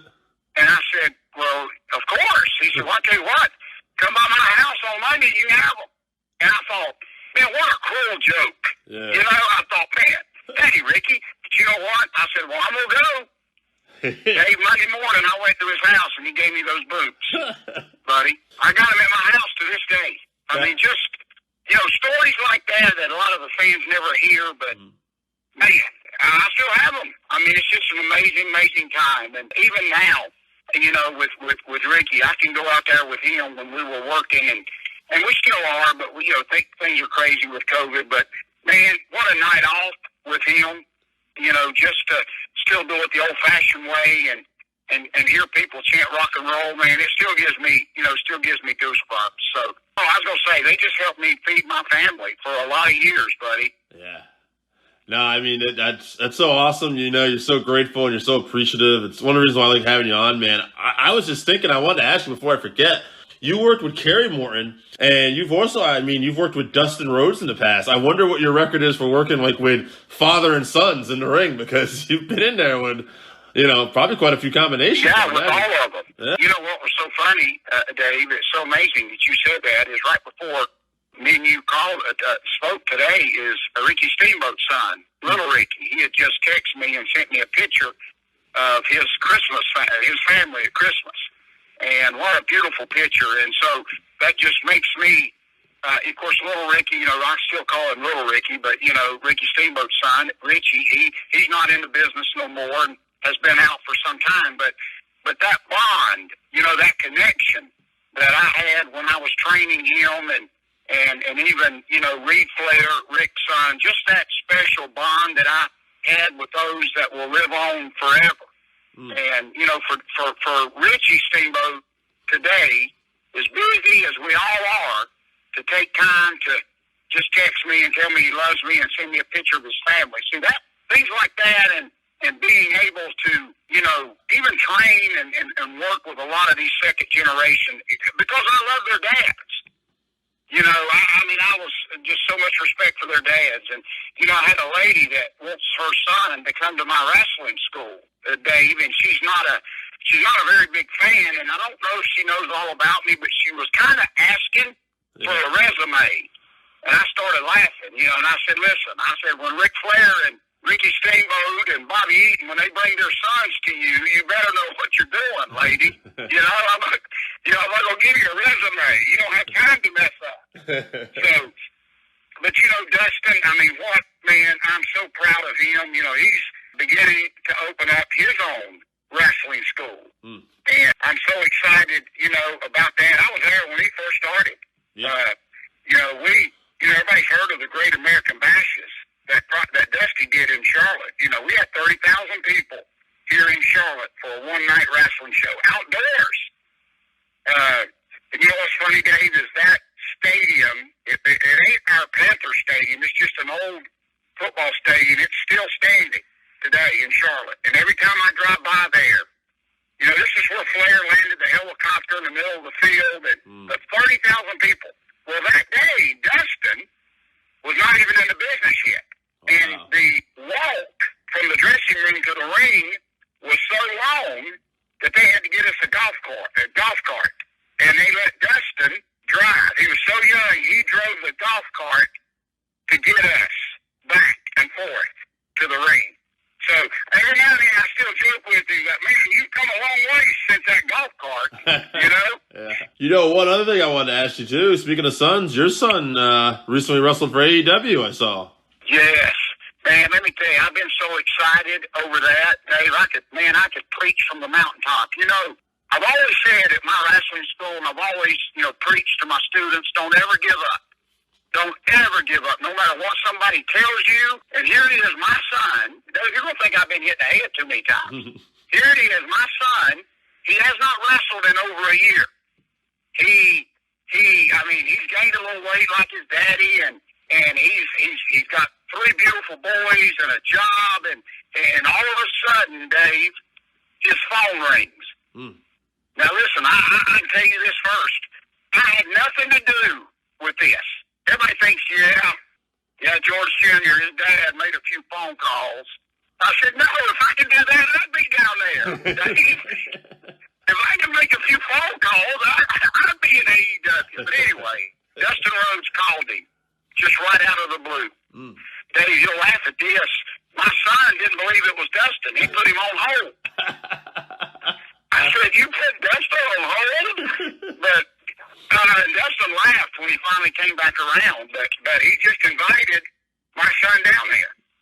And my son was so excited, Dave. I mean, it was funny because his trunks are old. It was just a beautiful story because he did not expect it. He did not. He's always stayed in touch with Dustin, Dave. They grew up together. And so he went down there. And it was funny. He's so much like me. See, wrestling fans don't understand. They think you just show up and go to the ring, Dave, and get your money and you leave. They don't realize that the sitting around and the patience that you got to have, because he was down there for 2 days, and it's just a long day. I don't know if I could have done it. And there's no fans. Right. I mean, when you go to the ring, there's no fans. I've never done that. So it's kind of neat. I mean, he had a great time and got to see. It's amazing how this business is that when he got there in that dressing room, the first people to acknowledge him was Tully, Arn. I mean, just, wow. Of course, Dustin. It's all of the people that his dad knew. Ain't that amazing? It is, man. That's crazy. And it goes, and here's the best advice, Dave. I told everybody, the secret to longevity in this business is just don't be a jerk. Right. Simpleness. See, if I would have been a jerk in my day, I don't think Tully and Arn would have been so receptive of my son. Does that make sense? Oh, 100. I was thinking this the whole time you were saying this, man. Like, if you weren't such a good guy and you didn't get along with them, like, I'm sure they wouldn't have got a phone call. You know what I mean? And it's ain't that something? Yeah. It has nothing to do with talent sometimes. I mean, talent, you need talent, but sometimes you just got to be a good person, too. You got to be able to interact with you people. You sure do. All right. Dave, listen, you could write a book. Listen, the number one thing I tell my students in all my years of training, I have never ran anybody off because of their ability. Because I know we're all different. It takes some people longer times to learn a headlock. But I've ran a bunch of people off because of their attitude. Right. Dave, if that makes sense. 100%. And I work with your ability, but man, if you're a jerk, man, I ain't got time for that. So my son would not even have been welcome in that dressing room if his dad years ago would have been a jerk. You can't do it. And I just, but I'm awful proud of him. And then we'll change the subject, David. You know what made me most proud is every match with AEW and WWE, they have an agent. In other words, an older guy, old school guy, he's an agent for your match. So no matter what you suggest, if that agent don't agree with it, they're going to shoot it down. So his agent for their match was Jerry Lynn, who I have loved forever. And so when they went to put their little match together, can you believe this, Dave? Those kids that my son was in that tag match with, they let my son line up this match. Oh, wow. Which, Dave, when he told me that, I was a nervous wreck. I thought, oh, my goodness, he's going to be jumping off the barriers and, catching somebody on fire, because he was a big ECW fan back in the day. But anyway, but Jerry Lynn came over, and he asked him, he said, what are y'all doing? And when my son spoke up, Jerry Lynn said, man, that's great. And he just walked off. Awesome. So for me to be a trainer and a dad and just an old school guy, that's the greatest reward ever for me, that Jerry Lynn, they were on the same page. My son kept it very simple. Dave, he didn't do nothing stupid.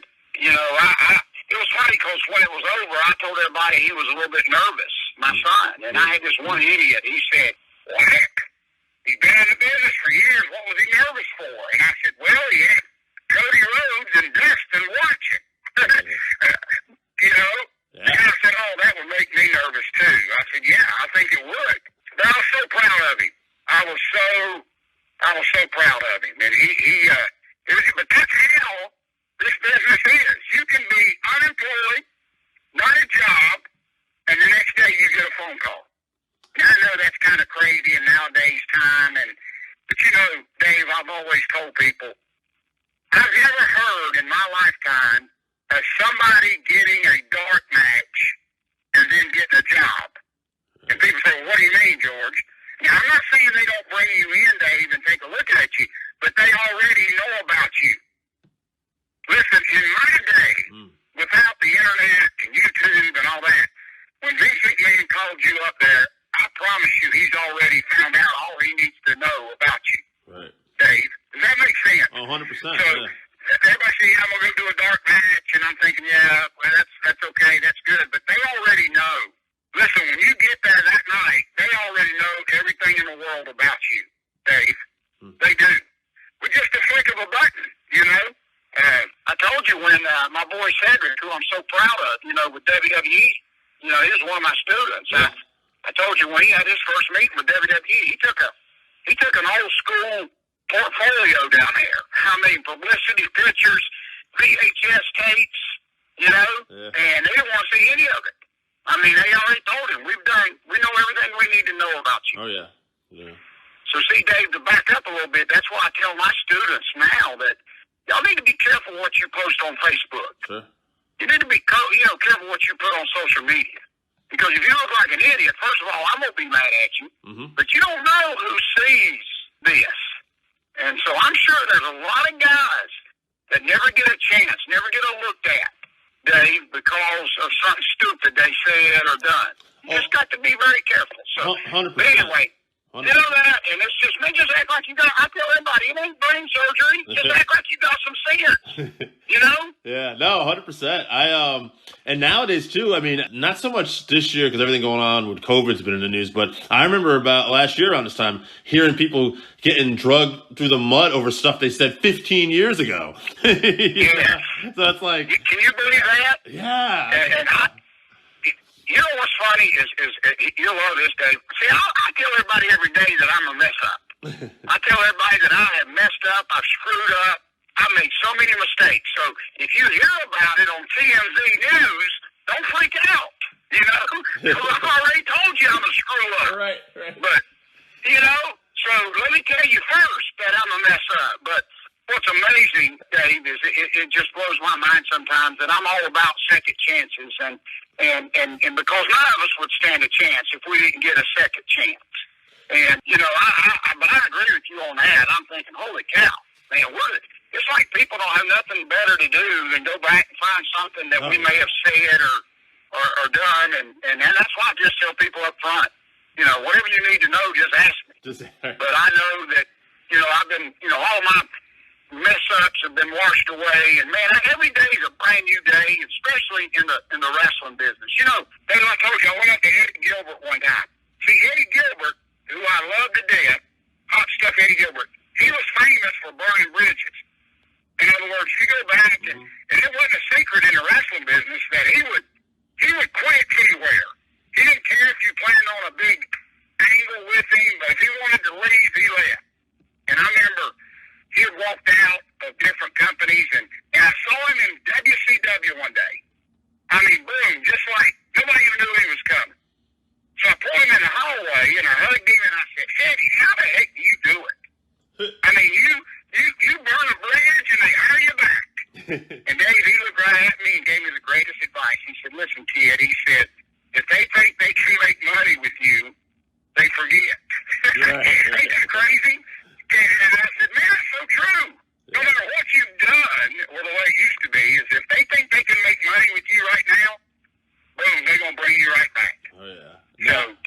You know, one thing I wanted to ask you, it's funny. Sometimes, like, when I go to interview you, I'll just put in YouTube George South versus, and I'll just see how many different people you wrestled. And one of the names that popped up, I wanted to ask you about this time, was the Great Muta. Because I thought to myself, that's something I've never asked anyone, too. Like, when you have a language difference, like, how does that match come about? What are the, Well, and see, Dave, you know what's so special again? And this is kind of a badge of honor, too, that a wrestling fan just told me. You know, last November in Winston-Salem, I wrestled Great Muta in our huge WrestleCade event, and he spit the green mist in my face. Do you know, Dave, that I may be the last human to ever get that green mist? Oh, okay. You know, with COVID, they won't let him do it anymore. And so I may be the last guy to ever get that. But you know what a lot of fans don't know is when he first started, Gary Hart brought him into Jim Crockett. Mm-hmm. And see, I wrestled him his first match here years ago for Jim Crockett. Right. And he can speak a little bit of English now, but back then he didn't know anything. Mm-hmm. And believe it or not, Dave, I wrestled him in Raleigh, North Carolina, where it was the only arena that the dressing rooms were not together.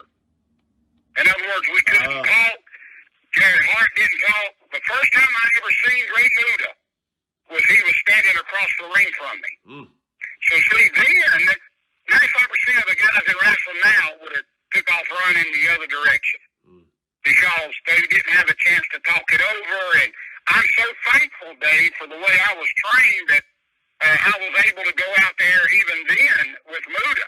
And see, I always, Dave, I've told you before, I always knew my job. I knew nobody had to tell me that Great Muta's the star, Dave. And I knew that early on. I didn't want to be the star. I wanted to go out there and make Great Muta look 10 times as good as I could. In other words, just anything I could do. And that's why over the years, Dave, that I worked with so many great guys is they all asked for me. Because I knew, and you say, George, that sounds so silly, but believe me, there's been many of guys, Dave, that would have gotten a ring with Great Muta and thought Great Muta was supposed to put them over. I mean, and so I still have at the house in my wrestling museum my tights from that night for Crockett where he spit the green mist on me and it turned everything I had green. And I never washed it. I was such a mark. So listen, last November when we went to the ring, it was funny because Sonny Ono was helping me. I wanted to tell Great Muta that I had wrestled him like 35 years ago. And it was funny because without Sonny Ono, I know Great Muta thought I was nuts. Because, you know, I'm trying to do these hand signals and trying to tell him that it was such an honor back then and we're getting ready to do it again. And so to go out there and do it again, but you know, it was so funny, Dave. We had 8 camera people at the ring, and I had kind of gave every one of them a little nudge that, because I wanted this picture of Muta spitting that green mist on me. Right. And so, here's a little secret, Dave, that nobody knows. I was supposed to give Great Muta the claw first, and we were going to work the claw, and then he was going to spit it. Well, listen, he forgot. Okay, even the Great Muta forgot that I was supposed to do the claw, so when I go to give it to him, poof, here comes this green mist. It went out my nose, down my throat, in my eyes, and it's like the greatest. But see, none of my camera people were ready because they were looking for the claw, and I was so, Dave, it was just a miracle. I was so depressed because I said, man, nobody got a good shot. And listen to this, Dave. It's just a miracle how the Lord works. There was a lady from Australia that has traveled for 2 years doing a documentary on Great Muta. And she was standing in the very back of the Benton Convention Center with her camera in the very back. And she took that great picture of Muta spitting that green mist on my face. So anyway, and they've made me a bit. I've already framed it and put it up. And what's amazing, everybody says, man, George, you were really selling that green mist. And I'm thinking, I didn't have a choice. Right. Because I wasn't expecting it. But, and you know, Dave, real quick, and we'll change the subject. You know, my first match with Great Muta, he dove on me. You know, I'm a big guy that, I mean, I hate diving out of the ring. I just, you know, being an old wrestling ring guy that has set up rings his whole life, I just never understand the concept of setting up a good ring and people dive out of it, Dave. But you know, even back then when Great Muta dove on me, he did it so professional. And what I mean to that is, if you go back and see it on YouTube, he dove to the side where I could catch him. Does that make sense, Dave? Yeah. And because I tell you right now, when a guy dives at me head first, I'm moving out of the way, Dave. Yeah. I mean, I'm telling everybody, how am I supposed to catch you when you come at me like a bullet, you know? So just those little things. But I never had even last November, we didn't even speak. We said thank you. It was funny because all the guys were laughing at me because I didn't want to wash the green mist off my face. God, I'm such a mark. Dave, we went out to eat after WrestleCade to this little restaurant. I still had green mist on my face. You know? You know, it's funny you said, like, some wrestlers would, as crazy it is to believe, they would think it's Muta's job to put them over. I had Trevor Murdoch here, like, 2 weeks ago. We're talking, and he told me a story, like, because I found out he worked a match with Ming when he was very young. And he was telling me a story that right before that, Ming had he worked with another kid. And apparently the kid decided it was a good idea to start telling Ming what they were going to do in the ring. And I guess that lasted off about 1 minute before Ming slapped the guy and dropped him to a knee. Dave, I saw two guys from Georgia, two big old guys. They wrestled Dr. Death Steve Williams and Mike Rotundo when they were part of the varsity club. And in the dressing room, you could tell that these two guys from Georgia, they were real loud and obnoxious. I mean, they were just jerks. And I didn't know them. But I could tell right away that I think they thought that they were going to go out there and manhandle Mike Rotundo and Dr. Death. Bad idea. And so I thought, this ain't going to be good. And literally, I was right. On paper, you wouldn't even believe that somebody could be that stupid. But these two big jacked up guys thought that, you know, this is their big break. And, man, I'm going to tell you what, Dr. Death, if you could imagine from an old cartoon where somebody gets shoved, like Popeye gets shoved in a trash can, you know, where he's just bent with his head and his legs sticking out the top of the trash can. That's literally what Dr. Death and Mike Rotundo did to these two guys. I mean, they're probably still stuck in those trash cans, but the mentality of guys thinking that, listen, I saw a guy get in a ring with Jerry Lawler not too long ago before COVID hit, and this guy actually thought that Jerry Lawler was going to, like, you know, this guy thought he was the king, not Jerry Lawler. And I don't think I've ever heard Jerry Lawler get mad in my whole life, but that night, you saw how tough Jerry Lawler was. And it's just the stupidness. And you know, Dave, I told you the secret to my longevity. People always ask me, man, how have you lasted? Dave, I just did the opposite of what I've seen wrestlers do. You know what? I just do the opposite of what all these goofy people have done, and I've just lasted. Great Muta was very special. I was just hearing a story, actually, because unfortunately, Danny Hodge just passed away as we're doing this, and I was hearing a story about people would make that mistake sometimes with Hodge, you know, and Hodge was one of the most decorated, like, competitors of all time in amateur wrestling. Right. Dave, you know, one time I asked Nelson Royal, who was big, he was as old school as you could get. I said, how come? See, I wrestled Luthez. Right. When I had just turned 18 years old, and Luthez was still working some independent shows. Well, this promoter put me in there with him. And I knew who Lou was from the magazines, but, man, I'm 18 years old, man, I'm feeling my oats. You know, what's this old man going to do? And I actually walked into Luthez's dressing room, if you can believe this. And I had the old Tribune Showprint poster hanging up at my house where I wrestled him. But I walked in his dressing room and started to tell him what I was going to do. I mean, I was telling Luthez my favorite moves. I mean, what I was going to do to him. Dave, he stopped me right in my tracks. Yeah. I mean, he got me nose to nose and said, first of all, you're going to shut up. And let me tell you something. We went out there, and believe me,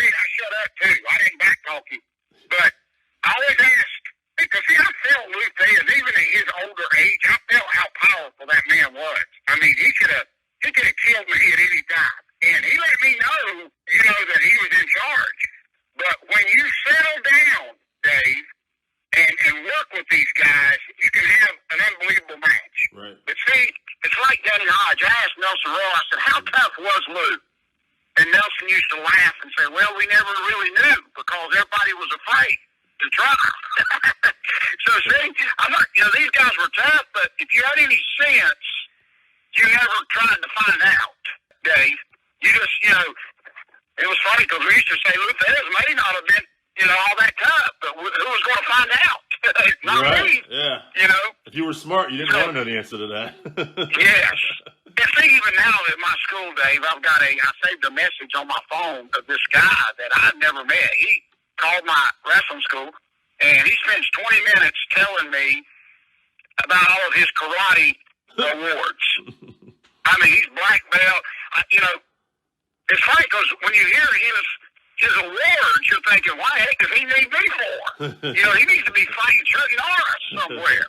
But it's funny because he tells on himself because he says he gives me all these awards, 10-time black belt, 10 times this, and you can tell he's out of breath as he's talking. I mean, brother done blowed up, on the phone. And so I didn't even, guys like that. But it's amazing how, I don't care how tough you are. Hulk Hogan has said many times that he probably couldn't fight his way out of a paper bag, but he hasn't had to. Right. He's got, $100 million in the bank. So this business, and what nobody understands, Dave, as tough as it is, we don't care how tough you are. Right. That don't mean you're going to draw money. That don't mean, see, I told everybody, you be the toughest guy in the world, but that don't mean nobody's going to work with you, Dave. And you can't make a dime. Something I learned years ago, you can't make a dime by yourself, Dave. Yeah. You've got to have somebody in that ring with you. And I'm telling you, you're like me. I've had some of the best matches in the world with me because I know who he is. And I respect what he does. And I go out there and I do my job. When I went down, you talked about it, when I went down last year to the NWA, in Atlanta, and I got to wrestle Steve Carino's son. Right. I knew before I got there the finish. Nobody told me what we were going to do. Nobody had to tell me. But I knew my job. And I wasn't going down there to Atlanta. I don't care if they were going to put the NWA belt on me. I wasn't going to do it. I knew my job, and my job was to go out there and put Colby Carino over. And he's such a great kid, man. I love him to death. And so nobody came up to me. And all those agents, NWA, I don't care if they had 12 agents come up to me. That I'm thinking, holy cow, guys, relax. And I knew what my finish was going to be in that match. And it was. And it worked great. Winning. Dave, I've seen guys quit and leave the territory because they had to lose a match. Dave. Wow. Listen, I used to get beat. I told you this. Magnum TA used to beat me in like 3 seconds. That was his gimmick, was a belly-to-belly. Right. And I remember walking back from the ring, and the security guard was helping me. And I was selling, my back. And as I was walking back, these fans are laughing. They're throwing stuff at me. Oh, you loser. You got beat in 3 seconds. And I never forget, I looked over at that security guard, and he just grinned from ear to ear. He knew, you really got beat. You just made $400 for 3 seconds of work. Right. And so I said, I can beat me like that anytime. George, you're always great with stories, man. I know you're training a class today, and before you go, why don't you promote your book and school and anything else you want, man? Yeah, buddy, I appreciate Dave y'all so much, man. I tell you, I love.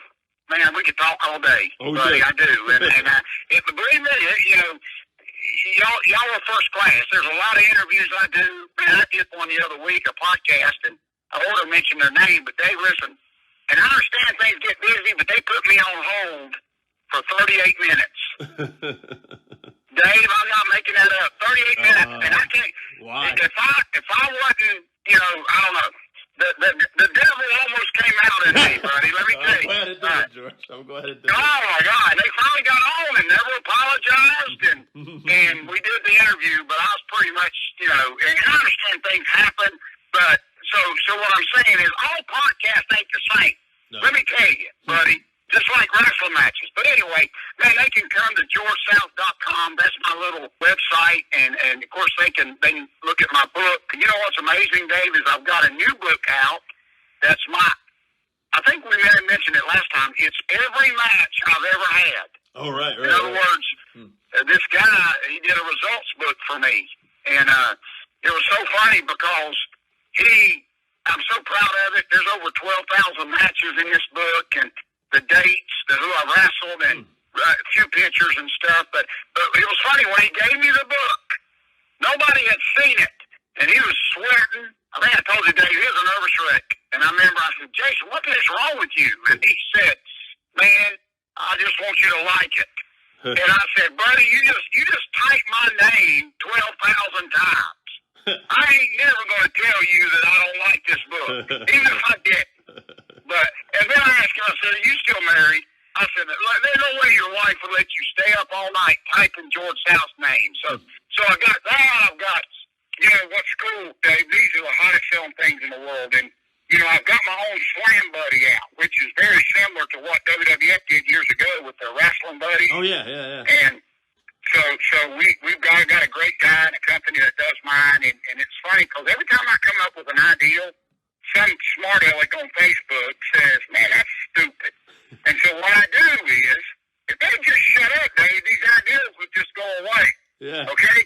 But when they tell me it's stupid, man, that puts me on a mission. Right. And so, so when I sell my 100th, and I'm on my way to doing it, when I sell my 100th Slam Buddy of me, I'm going to dedicate it on Facebook to this guy. It was stupid. I remember you told me that with the water bottle. I'm going to go Facebook Live and give it to him. You told me that with the water, too. I remember someone did that. Yeah, same thing. Same thing with the water. When I sold my 500th bottle of water, I did a Facebook Live and dedicated it to the guy. So good. It's been quiet. It's funny because my daughter said, man, if y'all people would just shut up, my dad would these ideals would just go away. But, y'all get him fired up. But they can come to my website, even about my wrestling school. We're still, even with COVID, of course, there's a lot of, rules and stuff, but I'm still able to train. We're just still doing it and working around it. It's amazing, Dave, that the law says if when I get you in the ring, you can take your mask off. Right. Okay, I can beat the crap out of you, but when you step out on that floor, you got to put your mask on. Right. Now tell me what. Now, I don't understand that at all, buddy. But we're doing it, and I'm hoping that people ask me all the time what I think of the Thunderdome and WWE and.